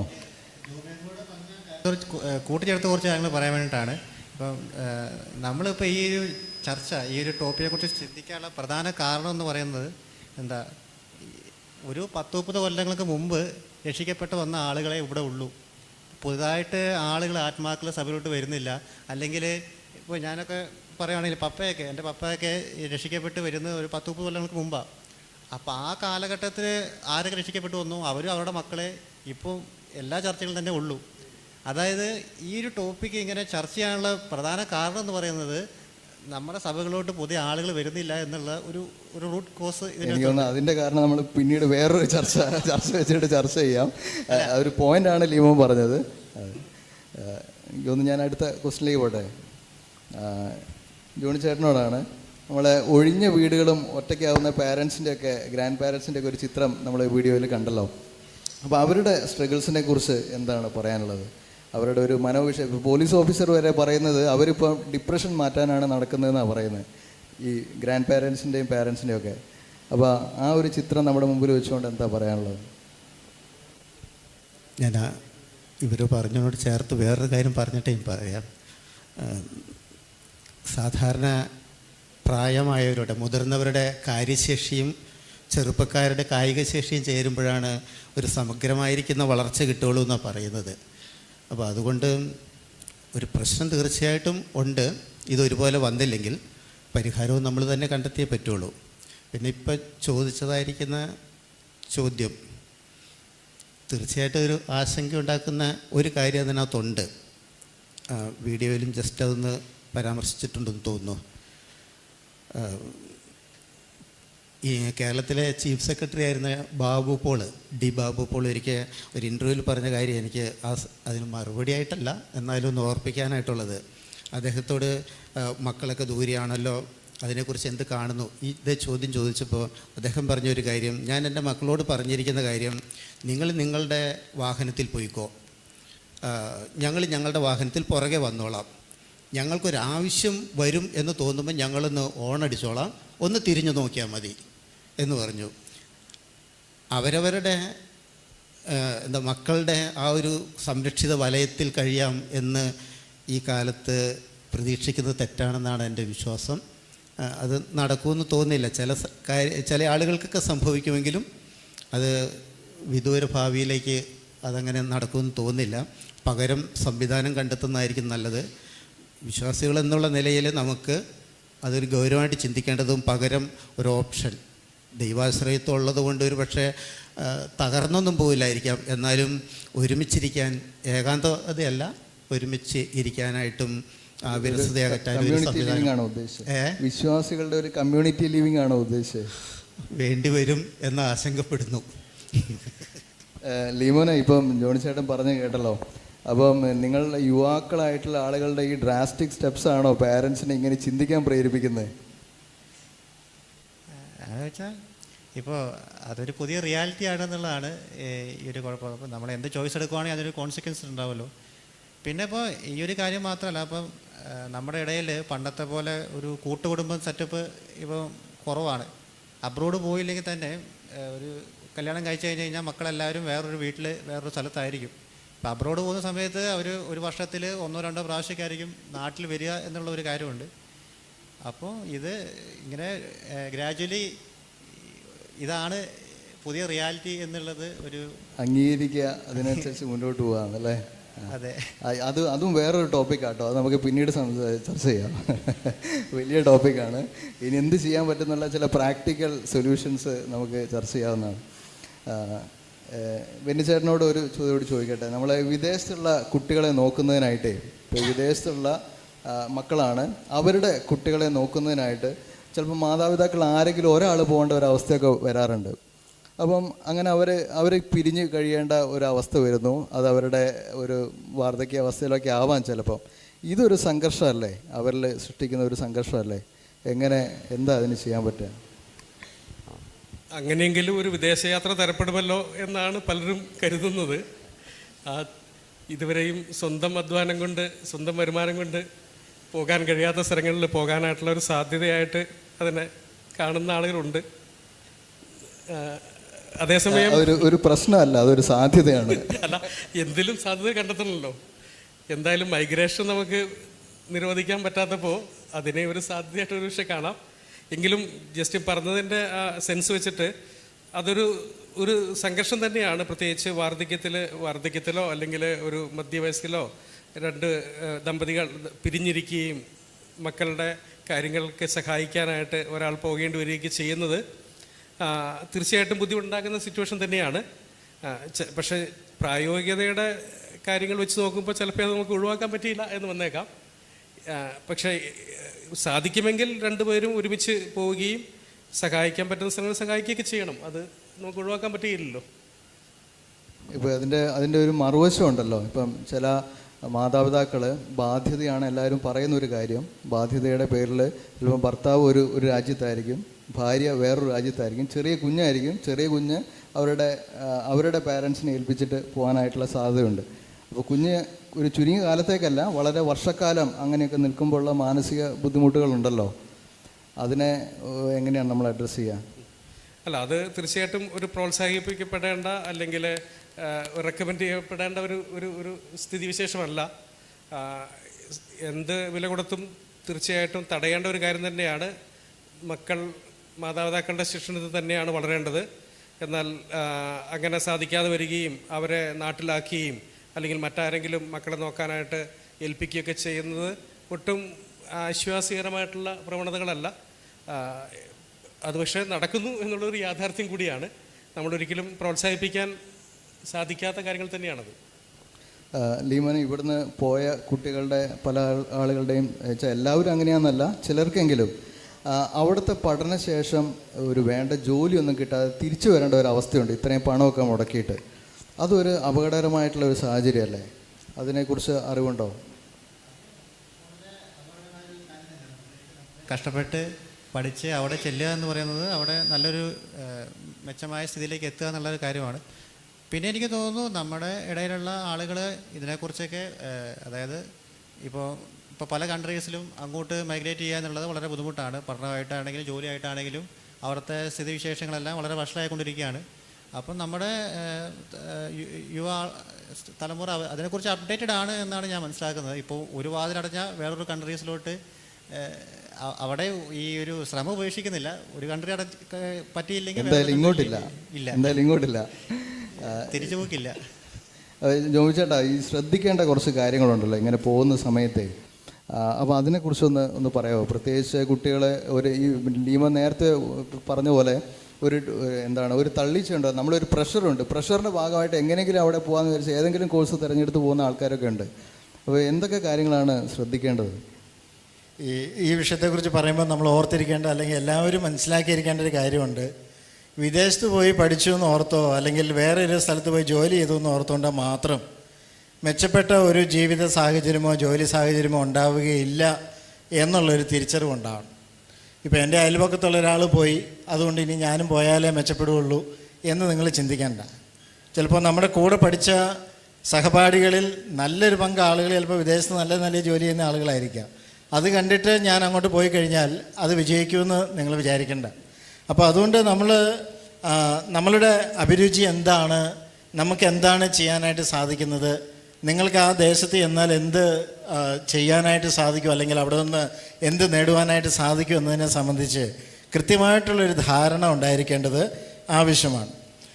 പലപ്പോഴും സംഭവിക്കുന്നത് എന്താണെന്ന് ചോദിച്ചാൽ, നമ്മുടെ നാട്ടിൽ റിസൾട്ടൊക്കെ വന്നു നോക്കുമ്പോൾ ഒരു 75-80% മാർക്കേ ഉള്ളൂ, ഇനിയിപ്പോൾ തുടർന്ന് പഠിക്കേണ്ടത് എന്താണെന്നൊക്കെ ആലോചിക്കുമ്പോൾ ഇവിടെയുള്ള കോളേജുകളിലൊക്കെ 90-നും അതിന് മുകളിലേക്ക്, അല്ലെങ്കിൽ ഇന്നിപ്പോൾ വന്നാൽ 98-ഉം അതിന് മുകളിലേക്കൊക്കെയുള്ള ആളുകൾക്കാണ് മാർക്കുള്ള ആളുകൾക്കാണ് അഡ്മിഷൻ. അപ്പോൾ പിന്നെ അഡ്മിഷൻ കിട്ടാതെ വരുമ്പോൾ പിന്നെ എവിടെയെങ്കിലും പഠിക്കണമല്ലോ, എന്തെങ്കിലും പഠിക്കണമല്ലോ എന്ന് ഓർത്തുകൊണ്ട് എന്ത് ചെയ്യും, എവിടെയെങ്കിലും ഓൺലൈനിലോ അല്ലെങ്കിൽ ഏതെങ്കിലും ഏജൻറ്റുമാരോടോ ഒക്കെ ചോദിക്കുമ്പോൾ അവർ പറയും ഇത്ര കുറച്ച് തന്നാൽ മതി, ഇത്ര കാശ് തന്നാൽ മതി, ഞങ്ങൾ കൊണ്ടുപോകാമെന്ന് പറയും. അവർക്ക് ഒറ്റ ലക്ഷ്യമുള്ളൂ, പരമാവധി ആളുകളെ ഇവിടുന്ന് കടത്തി വിടണം, അവർക്ക് കിട്ടേണ്ടത് കിട്ടണം. അല്ലാണ്ട് നിങ്ങളുടെ സുരക്ഷിതത്വമോ നിങ്ങളുടെ വിദ്യാഭ്യാസമോ നിങ്ങളുടെ ഭാവിയോ ഒന്നും അവർക്കൊരു വിഷയമൊന്നുമല്ല. അപ്പോൾ അതിൻ്റെ വാർത്തകളൊക്കെ നമ്മൾ കാണുന്നതാണല്ലോ. അപ്പോൾ അതുകൊണ്ട് നമ്മൾ വളരെ ശ്രദ്ധിക്കേണ്ടതായിട്ടുള്ള ഒരു ആവശ്യമുണ്ട്. നിങ്ങളുടെ അഭിരുചി, ഞാൻ മുമ്പേ സൂചിപ്പിച്ച വാക്കത് തന്നെയാണ്, അഭിരുചി എന്താണ്, അല്ലെങ്കിൽ നിങ്ങളുടെ കഴിവ് ഏത് മേഖലയിലാണ്, നിങ്ങൾക്ക് എന്താണ് ചെയ്യാനായിട്ട് സാധിക്കുന്നത്, അതാദ്യം തിരിച്ചറിഞ്ഞ് അതിന് യോഗ്യമായിട്ടുള്ളൊരു കോഴ്സ് അത് ഉണ്ടോ എന്നുള്ളത് നമ്മൾ അന്വേഷിച്ച് കണ്ടെത്തി ഏറ്റവും നല്ലത് ഗവൺമെൻറ് തലത്തിൽ തന്നെ. ഇന്നിപ്പോൾ പല വിദേശ രാജ്യങ്ങളും അങ്ങനെ ഗവൺമെൻറ് തലത്തിൽ അവർ സ്റ്റുഡൻസിനെ സ്വീകരിക്കുന്ന രാജ്യങ്ങളുണ്ടല്ലോ. അപ്പോൾ അതുകൊണ്ട് ഗവൺമെൻറ് തലത്തിൽ അല്ലെ എംബസികൾ വഴി ഈ കാര്യങ്ങളെക്കുറിച്ച് അന്വേഷിച്ച് വേണം നമ്മൾ പോകാനായിട്ട്. അതുപോലെ ഓരോ രാജ്യങ്ങളും ചെയ്യുന്ന ഒരു രീതിയുണ്ട്. നമ്മളിപ്പോൾ എങ്ങനെയെങ്കിലും ഒരു ജോലി കിട്ടിയെന്ന് വിചാരിക്കുക, എന്തെങ്കിലുമൊക്കെ പഠിച്ച് ഒരു ജോലി കിട്ടിയെന്ന് ഓർത്തുകൊണ്ട് അവിടെ പിടിച്ചു നിൽക്കണമെന്ന് യാതൊരു നിർബന്ധവുമില്ല. അതിൻ്റെ ഒരു കാരണം എന്താണെന്ന് ചോദിച്ചാൽ, നമ്മളീ പറയുന്ന സ്വദേശിവൽക്കരണമെന്നും ഒക്കെ പറയുന്ന ചില കാര്യങ്ങളുണ്ടല്ലോ. അപ്പോൾ തങ്ങളുടെ രാജ്യത്തെ പൗരന്മാർക്ക് ആവശ്യത്തിന് വിദ്യാഭ്യാസവും എന്നാൽ അതേസമയം അവർക്ക് മെച്ചപ്പെട്ട ജോലിയും കിട്ടുന്നില്ല എന്ന് ഗവൺമെൻറ്റുകൾക്ക് തോന്നിക്കഴിഞ്ഞാൽ അവരെന്ത് ചെയ്യും, കുടിയേറ്റത്തെ അവർ മനഃപൂർവ്വമായിട്ട് നിരുത്സാഹപ്പെടുത്തുകയും അവർ വെക്കുന്ന എലിജിബിലിറ്റി ഇല്ലാത്ത ആളുകളെയെല്ലാം തിരിച്ചയക്കുകയും ചെയ്യും. അപ്പോൾ അങ്ങനെ അയക്കപ്പെട്ടാൽ ആദ്യം പോരേണ്ടി വരുന്നത് ഇങ്ങനെ മാർക്ക് കുറഞ്ഞ ആളുകളും അതുപോലെ ഇവിടുന്ന് കഷ്ടപ്പെട്ട് എല്ലാം വിറ്റുപെറുക്കി ഇല്ലാത്ത കാശ് ഉണ്ടാക്കി പോയ ആളുകളും ആയിരിക്കും. അവർ തിരിച്ചു വരുമ്പോൾ എന്താ ഉണ്ടാവും, ഒന്നും മെച്ചം ഉണ്ടാവില്ല, കടത്തിമേ കടം മാത്രമേ ഉണ്ടാവുകയുള്ളൂ. അപ്പോൾ അതുകൊണ്ട് രാജ്യങ്ങളുടെ ഈ ഒരു വിഷയത്തിലുള്ള നയം എന്താണ്, പോളിസി എന്താണ്, അത് വളരെ കൃത്യമായിട്ട് അറിഞ്ഞിരിക്കണം. ഇപ്പം നമുക്കറിയാം, കാനഡയെക്കുറിച്ച് ചില വാർത്തകൾ വരുന്നുണ്ട്, അതുപോലെ ഇംഗ്ലണ്ടിനെ കുറിച്ച് ചില വാർത്തകളൊക്കെ വരുന്നുണ്ട്. അപ്പോൾ അതിൻ്റെയൊക്കെ യാഥാർത്ഥ്യം എന്താണെന്നുള്ളത് നമ്മൾ അറിയണം. ഇവരാളുകളെ അങ്ങോട്ട് പ്രോത്സാഹിപ്പിക്കുന്നുണ്ടോ, ഉണ്ടെങ്കിൽ എങ്ങനെയുള്ള ആളുകളെയാണ് എടുക്കുന്നത്, ആ കാര്യങ്ങൾ നമ്മൾ അറിയേണ്ടത് ആവശ്യമാണ്. അല്ലെങ്കിൽ നമ്മൾ പരാജയം ഏറ്റുവാങ്ങേണ്ടതായിട്ട് വരും. അപ്പോൾ രാജ്യങ്ങളുടെ ബേസിക് ക്രൈറ്റീരിയ എന്താണ്, അവരുടെ റിക്വയർമെൻറ്റ്സ് എന്താണ്, ഈ കാര്യങ്ങളെല്ലാം വളരെ കൃത്യമായിട്ട് അറിയുക. പിന്നെ വിശ്വസനീയമായ വളരെ നല്ല ട്രാക്ക് റെക്കോർഡുള്ള ആളുകളിലൂടെ മാത്രം ഈ കാര്യങ്ങളെ നമ്മൾ സമീപിക്കുക. പലപ്പോഴും പേരൻസിന് ഇതിനെക്കുറിച്ച് വലിയ അറിവൊന്നും ഉണ്ടാവില്ല. പിന്നെ കുട്ടികൾ എവിടുന്നെങ്കിലും ഓൺലൈനിൽ നിന്നോ നാട്ടിൽ നിന്നോ ഒക്കെ കേട്ട വാർത്തയുടെ അടിസ്ഥാനത്തിലായിരിക്കും വന്നിട്ട് പറയുന്നത്. അതൊന്നും കേട്ട് വിശ്വസിച്ച് എടുത്തി ആടാനായിട്ട് പോകരുത്. ഞാനൊരു സംഭവം ഓർക്കുന്നുണ്ട്. ഒരു ഇന്ത്യയിൽ തന്നെയുള്ളൊരു കോഴ്സ് പഠിക്കാനായിട്ട്, ഹെൽത്ത് ഇൻസ്പെക്ടർ കോഴ്സ് പഠിക്കാനായിട്ടാണ്. അപ്പോൾ അത് പഠിക്കാനായിട്ട് ഇങ്ങനെ അന്വേഷിച്ചു, ആലോചിച്ചു, ഒരു ഏജൻറ്റുമായിട്ടൊക്കെ സംസാരിച്ചു. ഏജൻറ്റ് പറഞ്ഞു ഇന്ന ദിവസം നിങ്ങൾ ഓഫീസിൽ വാ എന്ന് പറഞ്ഞു. ഇവർ ആ ദിവസം വിളിക്കുമ്പോൾ ഇവർ ഫോണും എടുക്കുന്നില്ല, ഒന്നുമില്ല. സംഭവിച്ചെന്താണെന്ന് ചോദിച്ചാൽ, ഇവർ പറഞ്ഞ ദിവസമാണ് ഗുജറാത്തിൽ പണ്ട് ഒരു വലിയ ഭൂകമ്പം ഉണ്ടായത്. അപ്പോൾ ഇവർ വിചാരിച്ചിരുന്ന കോളേജും പോയി, ഒക്കെ നശിച്ചുപോയി. അപ്പം എന്താണെന്ന് ചോദിച്ചാൽ, ഈ ആളുകളെ വെറുതെ തള്ളി വിട്ടിട്ട് എന്തെങ്കിലും ചെയ്യാമെന്ന് വിചാരിക്കുന്ന ഏജൻസികൾ ധാരാളമാണ്. അത് നമ്മൾ തിരിച്ചറിയണം. അപ്പോൾ അതുകൊണ്ട് രാജ്യങ്ങളുടെ പോളിസി അറിയുക, അവരുടെ ക്രൈറ്റീരിയ അറിയുക, അവരുടെ റിക്വയർമെൻറ്റ്സ് അറിയുക. ഇതറിഞ്ഞിട്ട് മാത്രമേ നമ്മൾ പോകാവുള്ളൂ. പിന്നെ നമ്മുടെ കഴിവിൻ്റെ മേഖല നമ്മൾ പ്രധാനമായിട്ട് തിരിച്ചറിയേണ്ടതും ആവശ്യമാണ്. ഇതിനോട് എന്തെങ്കിലും കൂട്ടിച്ചേർത്ത് ജോണിച്ചേട്ടനും ബെന്നിച്ചേട്ടനും എന്തെങ്കിലും പറയാനുണ്ടോ? മനസ്സിലേക്ക് പെട്ടെന്ന് വരുന്ന എന്തെങ്കിലും കാര്യങ്ങളുണ്ടെങ്കിൽ. ഇവിടെയുള്ള സാധ്യതകളെ ഉപയോഗിക്കാനായിട്ട് കുട്ടികളെ പരമാവധി പ്രേരിപ്പിക്കണം എന്നുള്ളൊരു കാര്യം നമ്മൾ ചെയ്യാനായിട്ടുണ്ട്. ഇവിടെ ഒരുപാട് സാധ്യതകളുണ്ട്. ഇപ്പോൾ ഞാൻ കഴിഞ്ഞ ദിവസം ഒരു അനുഭവം ഉള്ളത്, ചില നാളുകൾക്ക് മുമ്പ്, ഒരു 1-2 മാസങ്ങൾക്ക് മുമ്പ്, ഞാൻ വിശ്വാസിയായിരിക്കുന്ന ആളാണ്, ഒരാളോട് ചോദിച്ചു, PSCക്ക് എഴുതേണ്ട ഒരു ജോലി കിട്ടണ്ടേ, നീ ഒന്ന് ഉത്സാഹിക്ക് എന്ന് പറഞ്ഞൊന്ന് ഉത്സാഹിപ്പിക്കാൻ ഒരു ശ്രമം നടത്തി. ഉടനെ ആളെന്നോട് ചോദിച്ചു, എത്ര വർഷമായി ജോലിക്ക് കയറിയിട്ടെന്ന്. ഞാൻ പറഞ്ഞു 28 വർഷമായി. എത്രയുണ്ട് ശമ്പളം? എനിക്ക് ഇത്ര ശമ്പളമുണ്ട്. അത് തീരെ മോശമല്ലാത്ത ശമ്പളമാണെന്നാണ് ഞാൻ വിചാരിച്ചുകൊണ്ടിരുന്നത്. അവൻ പറഞ്ഞു, ഇത്രയേ ഉള്ളോ? അപ്പോൾ ആളുകൾക്ക് ഇപ്പോൾ ഉള്ള ചിന്ത എന്ന് പറഞ്ഞാൽ ഒരു 25-30 വയസ്സാകുമ്പോഴേക്കും കാറ് വേണം, വീട് വെക്കണം, വെൽ സെറ്റിൽഡ് ആവണം എന്നുള്ളൊരു ചിന്തയുടെ ഭാഗമായിട്ട് കൂടിയാണ് ഈ വിദേശഭ്രമം വന്നിരിക്കുന്നത്. ചില കാര്യങ്ങൾക്ക് നമുക്ക് ന്യായീകരിക്കാവുന്നതാണെങ്കിലും പലതും ന്യായീകരിക്കാനായിട്ട് പ്രയാസമുണ്ട്. അപ്പോൾ പരമാവധി ഇവിടെ നിൽക്കാൻ സാധ്യതകളുണ്ടെങ്കിൽ അതാണ് ഏറ്റവും നല്ലത് എന്നാണ് എൻ്റെ ഒരു ചിന്ത. രണ്ട് വാക്കുകളൊന്ന് ശ്രദ്ധിക്കണം. നമ്മളിവിടെ പറഞ്ഞ രണ്ട് വാക്കുകളാണ്. ഒന്ന് മെച്ചം എന്നൊരു വാക്ക് നമ്മൾ പറഞ്ഞു, മെച്ചപ്പെട്ട മെച്ചം എന്നൊരു വാക്ക് പറഞ്ഞു. പിന്നെ രണ്ടാമത്തെ ഒരു വാക്ക് പറഞ്ഞത് പിന്നെ ക്വാളിറ്റി ഓഫ് ലൈഫ് എന്നൊരു വാക്ക് നമ്മൾ പറഞ്ഞു. ഇതാണ് രണ്ട് പ്രധാന പ്രേരക ഘടകങ്ങളായിട്ടിരിക്കുന്നത്. മെച്ചപ്പെട്ട ഒരു ജീവിതം, കുറച്ചുകൂടി ക്വാളിറ്റി ഉള്ള ഒരു ലൈഫ് എന്നൊക്കെ നമ്മൾ പറഞ്ഞു. അപ്പോൾ ഇത് രണ്ടും വളരെ റിലേറ്റീവായിട്ടുള്ള രണ്ട് ടേംസാണ്. അപ്പോൾ ഇതിനെക്കുറിച്ച് ഒരു ധാരണയും ഒരു നിർവചനവും നമുക്കെല്ലാം ആവശ്യമാണ്. കാരണം അതിനനുസരിച്ചാണ് നമ്മൾ ബാക്കി ചെയ്യുന്നത്. അപ്പോൾ ഈ മെച്ചം, എന്താണ് മെച്ചം എന്നുള്ള ചോദ്യം ചോദിക്കണം. അപ്പോൾ ഏത് മെച്ചമാണ് മെച്ചം എന്നുള്ള ചോദ്യം, എന്തിലുള്ള മെച്ചമാണ്? അപ്പോൾ സാമ്പത്തികം മാത്രമല്ലല്ലോ മെച്ചത്തിൽപ്പെട്ടത്. അതേപോലെ ക്വാളിറ്റി ഓഫ് ലൈഫ്, ജീവിതത്തിൻ്റെ നിലവാരം എന്ന് പറയുന്നൊരു കാര്യവും അതും വളരെ ആപേക്ഷികമാണ്. അപ്പോൾ അത് നമ്മൾ നിർവചിക്കണം. എന്നിട്ട് അതിൻ്റെ അടിസ്ഥാനത്തിലാണ് ഞാൻ ഇവിടെയാണോ അവിടെയാണോ എന്നുള്ള കാര്യത്തെക്കുറിച്ച് തീരുമാനം വരിക. അപ്പോൾ ഇപ്പോൾ പല ചെറുപ്പക്കാരും, ഇപ്പോൾ ചെറുപ്പക്കാരുടെ പൊതു ട്രെൻഡ് എന്ന് വെച്ചാൽ ഇതാണ്, ഏറ്റവും കൂടിയ ശമ്പളം, ഏറ്റവും കുറഞ്ഞ അധ്വാനം എന്നുള്ളതാണ് പൊതു ഒരു പ്രമാണം, അവരുടെ മുദ്രാവാക്യം അതാണ്. അപ്പോൾ അതിൽ ചെയ്യുമ്പോൾ ഒരു ജീവൻ തുടങ്ങണമെങ്കിൽ ഒരു 3 BHK ഹൗസ്, ഒരു കാറ്, പിന്നെ പറ്റിയാൽ ഒരു 1-2 2 വീലർ, ഭാര്യയ്ക്കും ഭർത്താവിനും വേറെ 2 വീലേഴ്സ്, പിന്നെ ബാക്കിയുള്ള വീട്ടിൽ വേണ്ട എല്ലാ സൗകര്യങ്ങളും ഉണ്ടെങ്കിലാണ് ജീവിതം തുടങ്ങാൻ പറ്റുള്ളൂ. ഇത് തെറ്റാണോന്ന് അവർ ചോദിക്കുന്നത്. അതെ അതെ, അല്ല, ഇത് തുടങ്ങാനുള്ള മിനിമം റിക്വയർമെന്റ് ഇവിടെയാണ് ആരംഭിക്കുന്നതെന്നാണ്. എന്നാൽ ഇവിടെ ഇരിക്കുന്ന എനിക്ക് തോന്നുന്നു ഒട്ടുമിക്ക ആളുകൾക്കറിയാം, ജീവിക്കാനായിട്ട് തുടങ്ങുമ്പോൾ ജീവിക്കാനായിട്ടുള്ള മനസ്സല്ലാതെ, അതിനുള്ള ഒരുക്കമല്ലാതെ വേറൊന്നും കൈമുതലാവാതെയാണ് പലരും, ഞാനടക്കമുള്ള പലരും ആരംഭിച്ചത്. ഇവിടെ ഇരിക്കുന്ന മിക്കവാറും ആളുകൾക്കും അത് തന്നെയാണ് പറയാനുള്ളത്. അപ്പോൾ കിടക്കാനൊരു പായുണ്ടെങ്കിൽ, എവിടെയെങ്കിലും തലചായ്ക്കാൻ ഒരു ഇടമുണ്ടെങ്കിൽ അത് മതി എന്ന് തീരുമാനിച്ചു തുടങ്ങിയ ആളുകളാണ്. അപ്പോൾ ഈ ക്വാളിറ്റി ഓഫ് ലൈഫിനെയും മെച്ചത്തെയും ഒക്കെ നമ്മൾ എങ്ങനെ കാണുന്നു എന്നുള്ളത്. അപ്പോൾ അതിനപ്പുറത്ത് ഈ രണ്ട് കാര്യങ്ങൾ വെക്കുന്നതിന് മുമ്പ് നമ്മൾ വെക്കേണ്ട ഒരു കാര്യം, ലീമോൻ ആദ്യം പറഞ്ഞു, പർപ്പസ് ഓഫ് ലൈഫ്, ജീവിത ലക്ഷ്യം എന്ത് എന്നുള്ള ചോദ്യം അതിന് മുമ്പ് വരണം. അതിൻ്റെ പുറത്താണ് മെച്ചവും ക്വാളിറ്റിയും നമ്മൾ പറയേണ്ടത്. അപ്പോൾ ജീവിത ലക്ഷ്യത്തിൻ്റെ അടിസ്ഥാനത്തിലായിരിക്കണം മെച്ചം എന്തെന്ന് തീരുമാനിക്കേണ്ടത്, അതിൻ്റെ അടിസ്ഥാനത്തിലായിരിക്കണം ക്വാളിറ്റി ഓഫ് ലൈഫ് തീരുമാനിക്കേണ്ടത്, അതിൻ്റെ അടിസ്ഥാനത്തിലായിരിക്കണം എന്ത് ചെയ്യണം, എവിടെ പോകണം എന്നുള്ള കാര്യം തീരുമാനിക്കേണ്ടത്. എനിക്ക് തോന്നുന്നു പോകുന്ന ആൾക്കാർ ഈ ചോദ്യങ്ങളൊന്ന് സ്വയം ചോദിക്കുന്നതെന്നല്ലാന്ന് തോന്നുന്നു, അല്ലേ? ഒരു തിരിച്ചറിവിലേക്ക് തീർച്ചയായിട്ടും നയിക്കും. ലീമോൻ എന്താ പറയാൻ വന്നോ? പറഞ്ഞോട് ചേർത്ത് പറയാനുള്ള കാര്യം, ഇപ്പോൾ 75% 65% മാർക്ക് കിട്ടിയ വിദ്യാർത്ഥികൾക്ക് അവർക്കും മറ്റുള്ളവരെ പോലെ ഒരു നല്ല നിലയിൽ ജീവിക്കണം എന്നുള്ളൊരു ആഗ്രഹവും മോഹവും അവർക്കുണ്ട്. ഇപ്പോൾ 65% കിട്ടിയത് കൊണ്ട് ഞാനിപ്പോൾ ഒരു സാധാ ഒരു എന്താ പറയുക, അങ്ങനെ ഒരു ഇതിലോട്ട് പോകാനായിട്ട് അവർക്കും താല്പര്യമില്ല. ഞാൻ പറഞ്ഞത്, ഇപ്പോൾ നമ്മുടെ ഇന്ത്യയിലെന്ന് പറഞ്ഞു കഴിഞ്ഞാൽ ഭയങ്കര കോമ്പറ്റീഷനാണ്. അത് എല്ലാ മേഖലയിലും. ഇപ്പോൾ ഒരു നഴ്സിംഗ് പഠിക്കാനായിട്ടാണെങ്കിലും വളരെ കുറഞ്ഞ സീറ്റുകൾ, ലക്ഷക്കണക്കിന് ആളുകളാണ്, 25,000 സീറ്റിന് വേണ്ടിയിട്ട് ലക്ഷക്കണക്കിന് ആൾക്കാരാണ് നമ്മൾ കോമ്പീറ്റ് ചെയ്യുന്നത്. അത് ജോലിയിലാണെങ്കിലും എന്ത് മേഖലയിലാണെങ്കിലും ഇത്രയും കോമ്പറ്റീഷനാണ്. അപ്പോൾ ഇത് വിദ്യാർത്ഥികളുണ്ടാക്കുന്ന ഒരു സ്ട്രെസ്സ്, അവരുടെ ഒരു ജീവിതം എന്ന് പറഞ്ഞാൽ വളരെ കഷ്ടപ്പാടാണ്. അപ്പോൾ അങ്ങനെ നോക്കുമ്പോൾ പുറം രാജ്യങ്ങളിലാണെങ്കിൽ പോപ്പുലേഷൻ കുറവാണ്, അവിടെ ഇത്രയും അധ്വാനത്തിൻ്റെ ആവശ്യമില്ല, ഇത്രയും സ്ട്രെസ് എടുക്കേണ്ട ആവശ്യമില്ല. അപ്പോൾ അങ്ങനെ കിട്ടുന്ന സമയത്ത് അതുകൊണ്ട് അവരങ്ങോട്ട് പോകുന്നു. ഇപ്പോൾ ഇവിടെ നിൽക്കാനായിട്ട് എന്തെങ്കിലും മാർഗം ഉണ്ടെങ്കിൽ ഞാൻ വിചാരിക്കുന്നു പൊതുവേ എല്ലാവരും ഇവിടെ തന്നെ നിൽക്കാനാണ് താല്പര്യം. പക്ഷേ ഇവിടെ ഇങ്ങനത്തെ ഓരോ കണ്ടീഷൻസാണ്. ഈവൻ മാതാപിതാക്കൾ പറയുന്നുണ്ട്, മുതിർന്ന ആൾക്കാർ പറയുകയാണ് എങ്ങനെയെങ്കിലും പോയി രക്ഷപ്പെട്ടോ, ഇവിടെ നിന്ന് എന്ത് മെച്ചാ.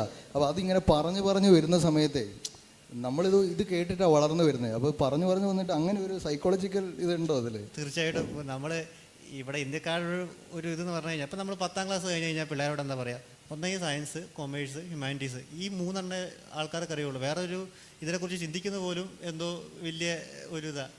അപ്പോൾ അങ്ങനത്തെ ഒരു മൈൻഡ് സെറ്റാണ് പൊതുവെ നമ്മുടെ ഇവിടെ ഇടയിലുള്ള ആളുകൾക്ക് ഉള്ളത്. പിന്നെയെന്ന് പറഞ്ഞു കഴിഞ്ഞാൽ എപ്പോഴും കമ്പയർ ചെയ്യുന്ന ഒരു രീതിയാണ് ഇവിടെ ഉള്ളത്. നീ അവരെ നോക്ക്, ഇവരെ നോക്ക്. അവൻ വലിയ വലിയ നിലയിലെത്തിയില്ല, ഇവൻ വലിയ നിലയിലെത്തിയില്ലേ.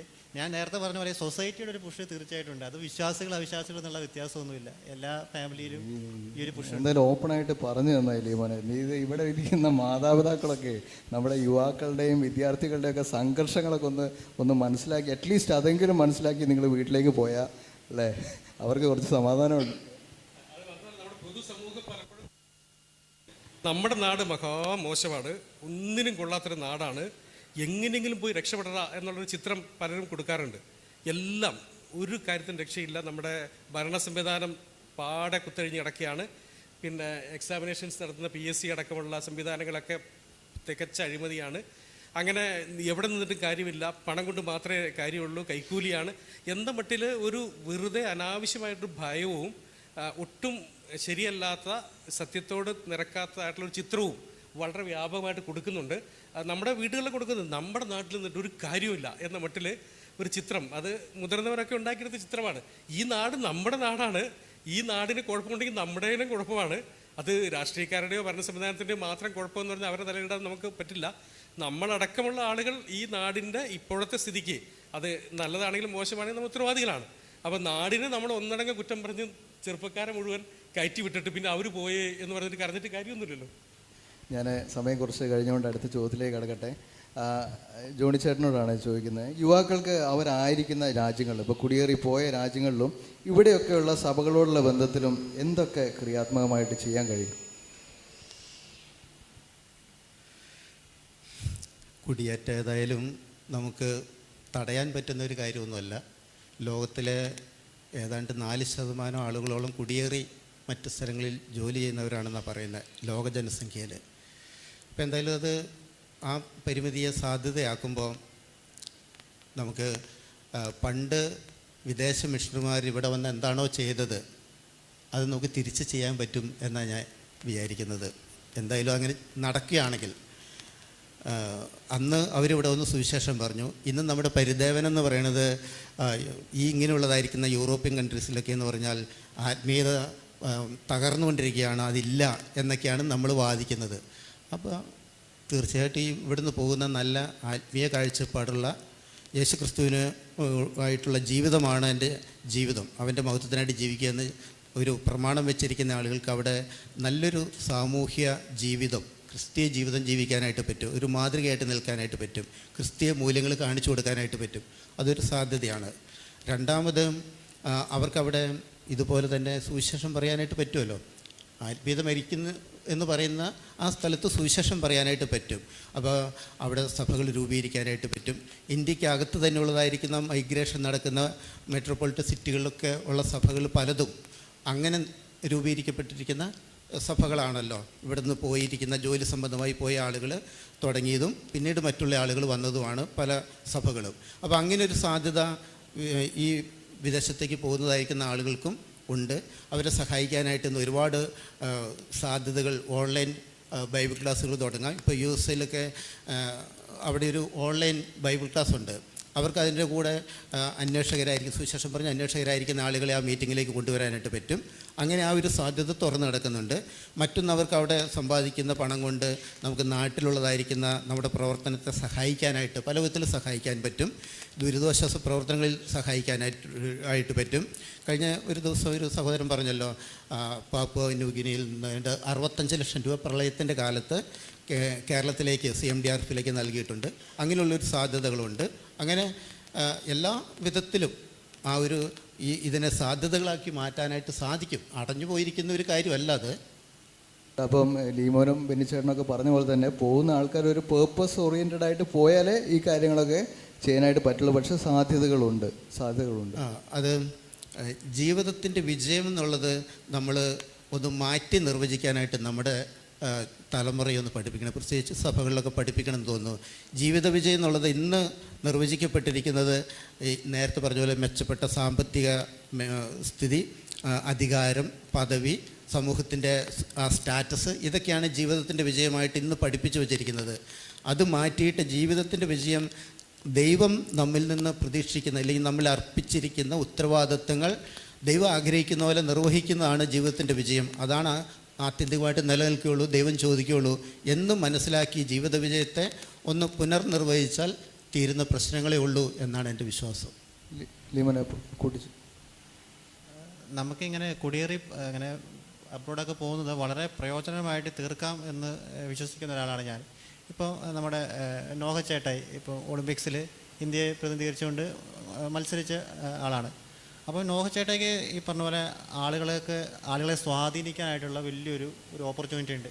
ഇപ്പം നമ്മുടെ ആളുകൾ ഇപ്പോൾ ഈ ഒരു സമയത്ത് ഈ ഒരു കാലഘട്ടത്തിൽ പണ്ടത്തെ കാലഘട്ടത്തെക്കാട്ടും വളരെ മെച്ചപ്പെട്ട് ഇപ്പോൾ നമ്മുടെ ഇടയിൽ ഡോക്ടേഴ്സ് ഉണ്ട്, ലോയേഴ്സ് ഉണ്ട്, അങ്ങനെ സമൂഹത്തിൻ്റെ വിവിധ മേഖലകൾ വർക്ക് ചെയ്യുന്ന ആളുകൾ ഉണ്ട്. അപ്പോൾ ഇവർക്കൊക്കെ എന്ന് പറഞ്ഞു കഴിഞ്ഞാൽ ഒരു സാധാരണക്കാരനെക്കാട്ടും ബാക്കിയുള്ളവരെ ഇൻഫ്ലുവൻസ് ചെയ്യാനായിട്ടുള്ള ഒരു എന്താ പറയുക, അവർക്കൊരു സാധ്യതയുണ്ട്. ഒരു ഡോക്ടർക്ക് കാര്യങ്ങൾ പറയുന്ന പോലെ ആയിരിക്കില്ലല്ലോ നാട്ടിലൊരു സാധാരണക്കാരൻ പറയുന്നത്. ഒരു കർഷകൻ പറയുന്നതിനെക്കാട്ടും അവരുടെ വാക്കുകളെക്കാട്ടും മൂർച്ച ഉണ്ടാവുമല്ലോ ഇപ്പോൾ കുറച്ചും കൂടെ വലിയ പൊസിഷനുള്ള ആളുകൾ. അപ്പോൾ ഞാൻ ഇതിനെ പോസിറ്റീവായിട്ട് കാണും. അപ്പോൾ നമ്മൾ കുടിയേറി പാർക്കുന്ന സമയത്ത് ദൈവം എനിക്ക് തന്ന ബുദ്ധിയും അറിവും കഴിവുകളും എനിക്ക് ഈ രീതിയിൽ ഇൻഫ്ലുവൻസ് ചെയ്യാനായിട്ട് നമുക്ക് സാധിക്കുമല്ലോ. ആ ഒരു പോയിൻ്റാണ് ഞാൻ പറയുന്നത്. ഓക്കെ, ഞാൻ സമയക്കുറവായതുകൊണ്ട് കുടിയേറ്റം ഒരു യാഥാർത്ഥ്യമായിട്ട് നമ്മുടെ മുമ്പിൽ നിൽക്കുമ്പോൾ സഭയും സഭാ നേതൃത്വവും നമ്മുടെ യുവാക്കളെ ഏത് രീതിയിൽ സജ്ജരാക്കണം എന്നാണ് കരുതുന്നത്? ബെന്നിച്ചേട്ടൻ അതിന് ഒരു ആൻസർ പറയാമോ? എന്തായാലും നമുക്ക് ഒഴിവാക്കാൻ പറ്റാത്ത യാഥാർത്ഥ്യമായിട്ട് കുടിയേറ്റം മുമ്പിൽ നിൽക്കുമ്പോൾ തീർച്ചയായിട്ടും നമ്മളതിനെക്കുറിച്ച് സംസാരിക്കണം. ആദ്യമായിട്ട് നമുക്ക് അതിനെക്കുറിച്ച് കഴിയുന്നത്ര നേരത്തെ തന്നെ ബോധവൽക്കരണം നടത്തണം. സാധാരണ ഇങ്ങനെ കരിയർ ഗൈഡൻസിൽ സാധാരണ പറയാറുണ്ട്, +2 കഴിയുമ്പോഴല്ല +2 കഴിഞ്ഞിട്ട് എന്ത് ചെയ്യണം എന്നതിനെക്കുറിച്ച് ആലോചിക്കേണ്ടത്. മിക്കവാറും ആളുകൾ +2 കഴിയുമ്പോൾ ഇപ്പോഴും ഞാൻ പണ്ട് കുറച്ച് കരിയർ ഗൈഡൻസ് ഒക്കെ നടത്തിയതുകൊണ്ട് ഇപ്പോഴും ചില ആളുകൾക്ക് വിളിക്കും, +2 റിസൾട്ട് വന്നു, ഇത്രയാണ് ശതമാനം, എന്താ ചെയ്യേണ്ടത് എന്നാണ് ചോദിക്കുക. അപ്പോൾ +2 റിസൾട്ട് വന്നതിന് ശേഷം ആണ് എന്താണ് ചെയ്യുന്നതിനെക്കുറിച്ച് ആലോചിക്കുന്നത് ഒട്ടും നല്ലൊരു തീരുമാനമല്ല.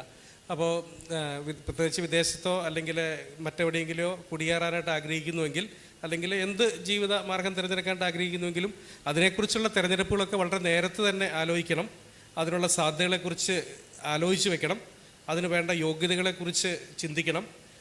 അവിടെ ജോലി സാധ്യതയ്ക്ക് അപ്പുറത്ത് മറ്റുള്ള സാധ്യതകൾ, ആത്മീയ സാധ്യതകൾ, ദൈവരാജ്യത്തിന് വേണ്ടി പ്രയോജനപ്പെടാനുള്ള സാധ്യതകൾ, മിനിസ്ട്രിയിൽ ഉപകാരപ്പെടാനുള്ള സാധ്യതകളൊക്കെ എത്രത്തോളം ഉണ്ട് എന്ന് കണ്ടെത്തണം. ആ ശ്രമങ്ങളൊക്കെ നേരത്തെ നടത്താം. അല്ലാതെ എല്ലാം കഴിഞ്ഞ് അവസാനം മറ്റൊരു വഴിയില്ലാത്തപ്പോൾ പുറത്തേക്ക് പോവാം എന്നുള്ള നിലയിലേക്ക് ചിന്തിക്കുന്നതാണ് പല ആളുകളെയും അപകടത്തിൽ കൊണ്ട് ചാടിച്ചിട്ടുള്ളത്. അപ്പോൾ സഭ ഇത്തരം കാര്യങ്ങൾ ഒരു യാഥാർത്ഥ്യമായിട്ട് മുന്നിൽ നിൽക്കുമ്പോൾ ഒരുപക്ഷെ നമുക്ക് അവഗണിക്കാൻ പറ്റാത്ത രീതിയിലുള്ള ഒരു എണ്ണം സഭകളിൽ നിന്ന് പുറത്തേക്ക് പോകാനായിട്ട് തയ്യാറെടുക്കുകയും പോവുകയും ചെയ്യുമ്പോൾ നമുക്കതിനെ അവഗണിക്കാൻ പറ്റില്ല, അതിനെ നമുക്ക് നിഷേധിക്കാൻ പറ്റില്ല. അതുകൊണ്ട് തന്നെ തീർച്ചയായിട്ടും നമ്മൾ ഇതിനെക്കുറിച്ച് ഗൗരവമായിട്ട് കാണണം. ഒരു സഭയ്ക്ക് ഒരുപക്ഷെ ഒറ്റയ്ക്ക് ചെയ്യാൻ സാധിക്കില്ലായിരിക്കാം. നമ്മളുടെ ക്യാമ്പുകളിലും മറ്റു കാര്യങ്ങളിലുമൊക്കെ ഇതിനെക്കുറിച്ച് ചർച്ചകൾ വേണം. ഒരു ബോധവൽക്കരണം തീർച്ചയായിട്ടും കാര്യമായിട്ട് നടത്തണം. പറ്റുമെങ്കിൽ ഒരു കൗൺസിലിംഗ് പോലെ നടത്താം.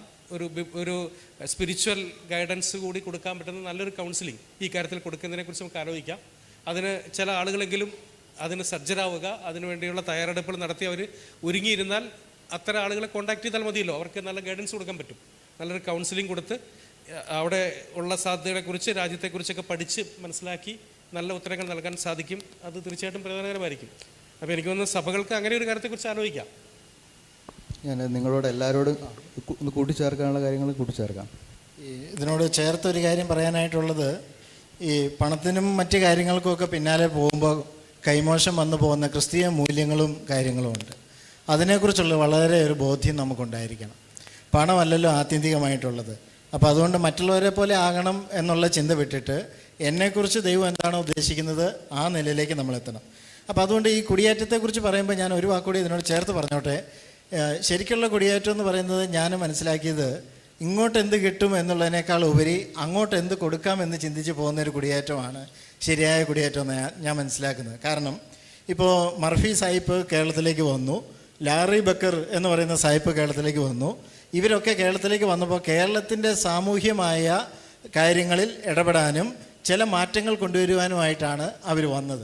അപ്പോൾ അങ്ങനെയാണ് എങ്കിൽ ഞാനും ചോദിക്കും, നിങ്ങൾ ഒരു സ്ഥലത്തേക്ക് കുടിയേറി പോകുമ്പോൾ ആ സ്ഥലത്തിൻ്റെ സാമൂഹികവും സാമ്പത്തികവും ആത്മീകവുമായിട്ടുള്ളതായിരിക്കുന്ന മേഖലകളിൽ എന്ത് വ്യത്യാസം വരുത്തുവാനായിട്ട് സാധിക്കുന്നുണ്ട്?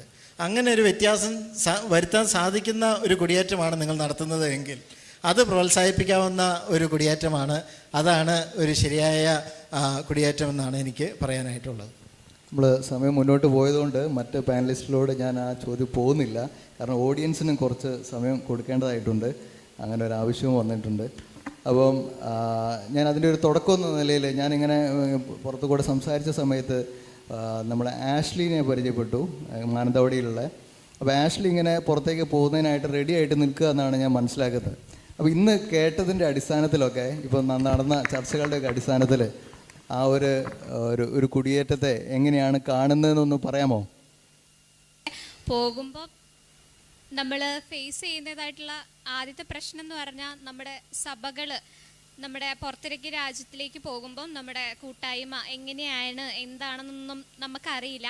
അപ്പോൾ പോയവരോട് ചോദിക്കുക എന്നതായിരുന്നു ഓപ്ഷൻസ്. അങ്ങനെ അന്വേഷിച്ചു. ഞാൻ നിൽക്കുന്ന സ്ഥലത്ത് നിന്ന് 2 മണിക്കൂർ ട്രാവൽ ചെയ്യുമ്പം ചർച്ചുണ്ട്. പിന്നെ അവിടുത്തെ ഒരു ജനറൽ ട്രെൻഡ് എന്ന് പറഞ്ഞാൽ ജർമ്മനിയിലെ എല്ലാത്തിലും ടാക്സ് ആണ്. നമ്മുടെ സാലറിയിലെ 9% ടാക്സ് ആയിട്ട് തന്നെ പോകും, ചർച്ച് ടാക്സ് എന്ന് പറഞ്ഞിട്ട്. പല കുട്ടികളും ഇവിടെ നിന്ന് അങ്ങോട്ട് പോയി കഴിഞ്ഞ് ഈ ചർച്ച് ടാക്സ് കൊടുക്കേണ്ടത് കൊണ്ട് സഭയിൽ പോകാത്ത ഒരു സിറ്റുവേഷൻസും ഉണ്ട്. പല പുതിയ അറിവുകളും വരുന്നുണ്ട്. അപ്പം അങ്ങനെ ചിന്തിക്കുന്നവരുണ്ട്. അപ്പം ഞാൻ എന്തായാലും ക്രിസ്ത്യൻ എന്നുള്ള ഒരു ഇത് കൊടുത്താൽ നമ്മൾ ചർച്ച് ടാക്സ് കൊടുക്കണം, നമ്മൾ ചർച്ചിൽ പോകുന്നുണ്ടെങ്കിൽ. അപ്പോൾ ഞാൻ അതാലോചിച്ചപ്പം ദൈവം തരുന്നു, ദൈവത്തിന് കൊടുക്കുന്നു എന്നതിലപ്പുറത്തേക്ക് അതൊരു നഷ്ടമായിട്ട് എനിക്ക് തോന്നുന്നില്ല.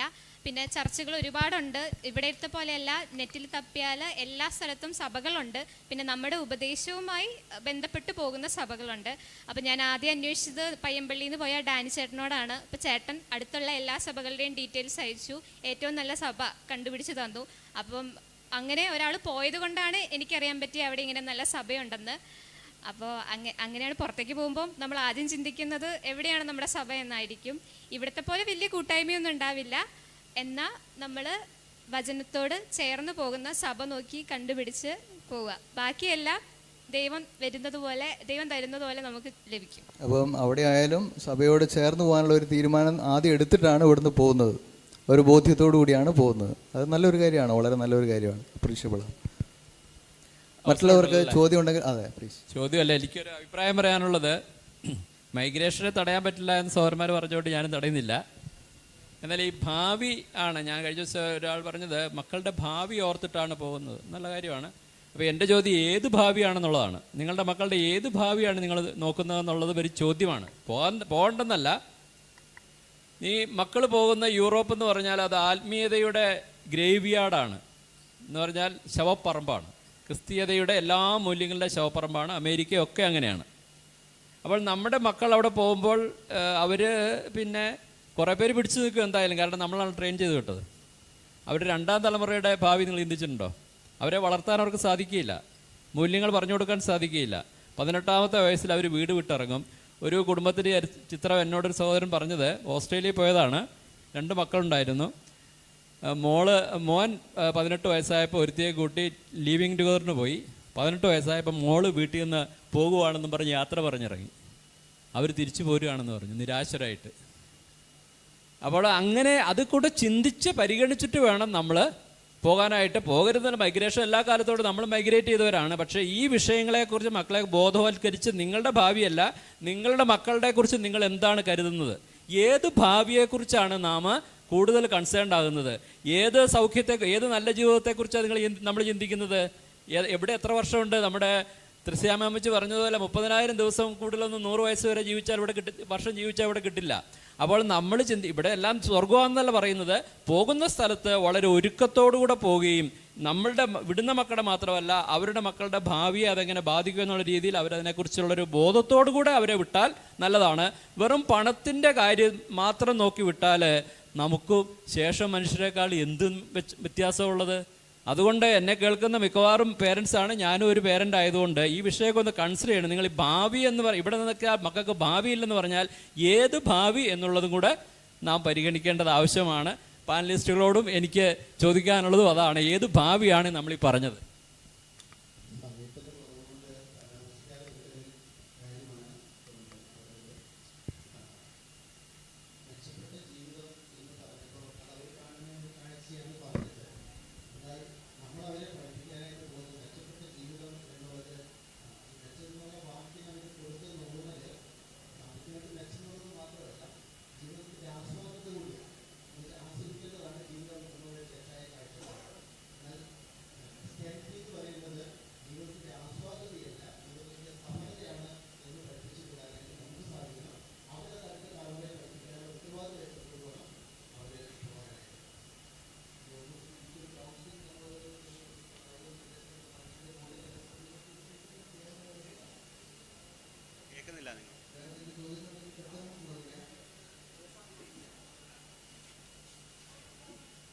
ഞാൻ അതിനെ വൈൻഡപ്പ് ചെയ്യാണ്ട് ശ്രമിക്കട്ടെ. നമ്മൾ ഈ ചർച്ചയുടെ ഒരു ആകെ തുകയായിട്ട് വന്ന ചില പ്രായോഗിക നിർദ്ദേശങ്ങൾ ഞാൻ പെട്ടെന്നൊന്ന് വായിച്ചിട്ട് നിർത്താനായിട്ട് ശ്രമിക്കാം. നമ്മൾ ഒരു കാര്യം പറഞ്ഞത്, കുട്ടികൾക്ക് ലോങ് ടേം ഒരു സ്പിരിച്വൽ പ്ലാനിങ് സെറ്റ് ചെയ്യാനുള്ള ഒരു പരിശീലനം നമ്മൾ ചർച്ച തന്നെ കൊടുക്കണം. അത് ഏകദേശം ഒരു 7ാം സ്റ്റാൻഡേർഡ് മുതൽ കൊടുക്കുകയാണെങ്കിൽ നല്ലതാണ്. ഒരു career guidance plan, spiritual planning അവരുടെ അഭിരുചികൾക്കനുസരിച്ച്, ട്രെൻഡിനനുസരിച്ചല്ല, അതൊക്കെ നമ്മൾ പറഞ്ഞ ട്രെൻഡിനനുസരിച്ചല്ല, അഭിരുചികൾക്കനുസരിച്ച്, സ്പിരിച്വൽ ടേസ്റ്റിനനുസരിച്ച് കാര്യങ്ങൾ ചെയ്യുന്നതിനുള്ള ഒരു പ്രാക്ടീസ്. അതോടൊപ്പം ക്രിസ്തീയ മൂല്യങ്ങൾ, മുൻഗണനകൾ, ദർശനങ്ങൾ എവിടെ ആയാലും ദൈവത്തിൻ്റെ മകനാണെന്നുള്ള ബോധത്തിൽ ജീവിക്കാനുള്ള ഒരു ആർജവും ആശ്രയവും വളർത്തിയെടുക്കുക എന്നുള്ള കാര്യം. അതിൽ നമ്മുടെ പേർപ്പസിനെ കുറിച്ച് ചെറിയ പ്രായം മുതലേ അതിനോട് പറ്റിയുള്ള ഒരു ബോധ്യം നൽകി ഉറപ്പിക്കുക എന്നുള്ള കാര്യം നമ്മൾ പറഞ്ഞു. അതുപോലെ വിദഗ്ധ പാനലിൻ്റെ ഈ വിഷയത്തോടുള്ള ബന്ധത്തിൽ പോകുന്ന കുട്ടികൾ നേരത്തെ അങ്ങനെ തീരുമാനം എടുക്കുകയാണെങ്കിൽ ഒരു വിദഗ്ധ പാനൽ കൗൺസിലിങ്ങിനായിട്ട് തയ്യാറെടുക്കാം, രൂപീകരിക്കാം. അവരുടെ സഹായങ്ങൾ സഭകൾക്ക് ഉപയോഗിക്കാവുന്നതാണ്. അതുപോലെ ഒരു റിയലിസ്റ്റിക് അപ്രോച്ച്, മൈഗ്രേഷൻ ഒരു സ്വപ്നം എന്നുള്ള രീതിയിൽ കാണാതെ കുറച്ചുകൂടി യാഥാർത്ഥ്യ ബോധത്തോടു കൂടി ജോമി സോറിനൊക്കെ പറഞ്ഞ കാര്യങ്ങളെ നിങ്ങൾ മനസ്സിൽ വിചാരിച്ച് അതിനോട് ചേർത്ത് വെച്ചുകൊണ്ട് ചേർന്നാം. അതുപോലെ ഏജൻസി എക്സ്പ്ലോയിറ്റേഷനെ കുറിച്ച് നമ്മൾ അവെയർ ആയിരിക്കുക. ശരിയായിട്ടുള്ള മൈഗ്രേഷനെ കുറിച്ച് പറഞ്ഞു, ഒരു മിഷണറി സെൻസിൽ, മിഷൻ സെൻസിൽ അത് ചിലരെങ്കിലും സ്വാധീനിക്കുന്നതിനായിട്ട് സഹായിക്കട്ടെ. എനിക്കെന്ത് കിട്ടുമെന്നുള്ളത് മാത്രമല്ല, എനിക്ക് ഈ സൊസൈറ്റിക്കും ചർച്ചിനുമൊക്കെ എന്ത് ചെയ്യാനായിട്ട് കഴിയുമെന്നുള്ള ഒരു കോൺട്രിബ്യൂട്ടിങ് മൈൻഡ് നമുക്കുണ്ടായിരിക്കട്ടെ എന്നുള്ള കാര്യവും നമ്മൾ പറഞ്ഞു. അപ്പം നമുക്ക് ഈ ഒരു ചർച്ച ഇവിടെ വൈൻഡപ്പ് ചെയ്യാം. കുടിയേറ്റങ്ങൾ നമുക്ക് തടയാനാവില്ല. അത് ചിലപ്പോൾ കാലഘട്ടത്തിൻ്റെ അനിവാര്യതകളാണ്. മുന്നോട്ട് പോകുന്തോറും കുടിയേറ്റവും തിരിച്ചുവരവും ഒക്കെ സാധ്യതയുള്ള കാര്യങ്ങൾ തന്നെയാണ്. എവിടെയായിരുന്നാലും ഞാൻ എങ്ങനെയാണ് ജീവിക്കേണ്ടത്, എൻ്റെ ലക്ഷ്യം എന്താണ്, എൻ്റെ ജീവിത ഉദ്ദേശം എന്താണ് എന്ന് മനസ്സിലാക്കി ജീവിക്കുക എന്നുള്ളതാണ് പ്രധാനം. അത് കൃത്യമായിട്ടും ലഭിക്കുന്നതിനും മനസ്സിലാവുന്നതിനും ബൈബിളിലേക്ക് നമുക്ക് കുടിയേറാം. നമ്മുടെ യുവതയെ അതിനായിട്ട് പരിശീലിപ്പിക്കാം, ഉത്സാഹിപ്പിക്കാം. ചർച്ചയ്ക്ക് നേതൃത്വം നൽകിയ ലീമോൻ, ജോണിച്ചേട്ടൻ, ജോമി, ബെന്നിച്ചേട്ടൻ എല്ലാവരോടുമുള്ള നന്ദി അറിയിക്കുന്നു. ഓഡിയൻസിൽ നിന്നുള്ള ചോദ്യങ്ങൾ ചോദിക്കാൻ താല്പര്യമുണ്ടായിരുന്നെന്നും ഞാൻ മനസ്സിലാക്കുന്നു. സഹകരിച്ച എല്ലാവരോടുള്ള നന്ദി അറിയിക്കുന്നു. ശ്രദ്ധയോടെ കേൾക്കുകയും കേട്ട എല്ലാ ഓഡിയൻസിനോടുള്ള നന്ദി അറിയിച്ചുകൊണ്ട് ഈ ചർച്ച ഉപസംഹരിക്കുന്നു. ഈ ചർച്ച ഇവിടെ അവസാനിക്കുന്നുവെങ്കിലും ചർച്ചകൾ അവസാനിക്കുന്നില്ല. ഗുണകരമായ ചർച്ചകൾ ഇനിയും നമുക്ക് പ്രതീക്ഷിക്കാം.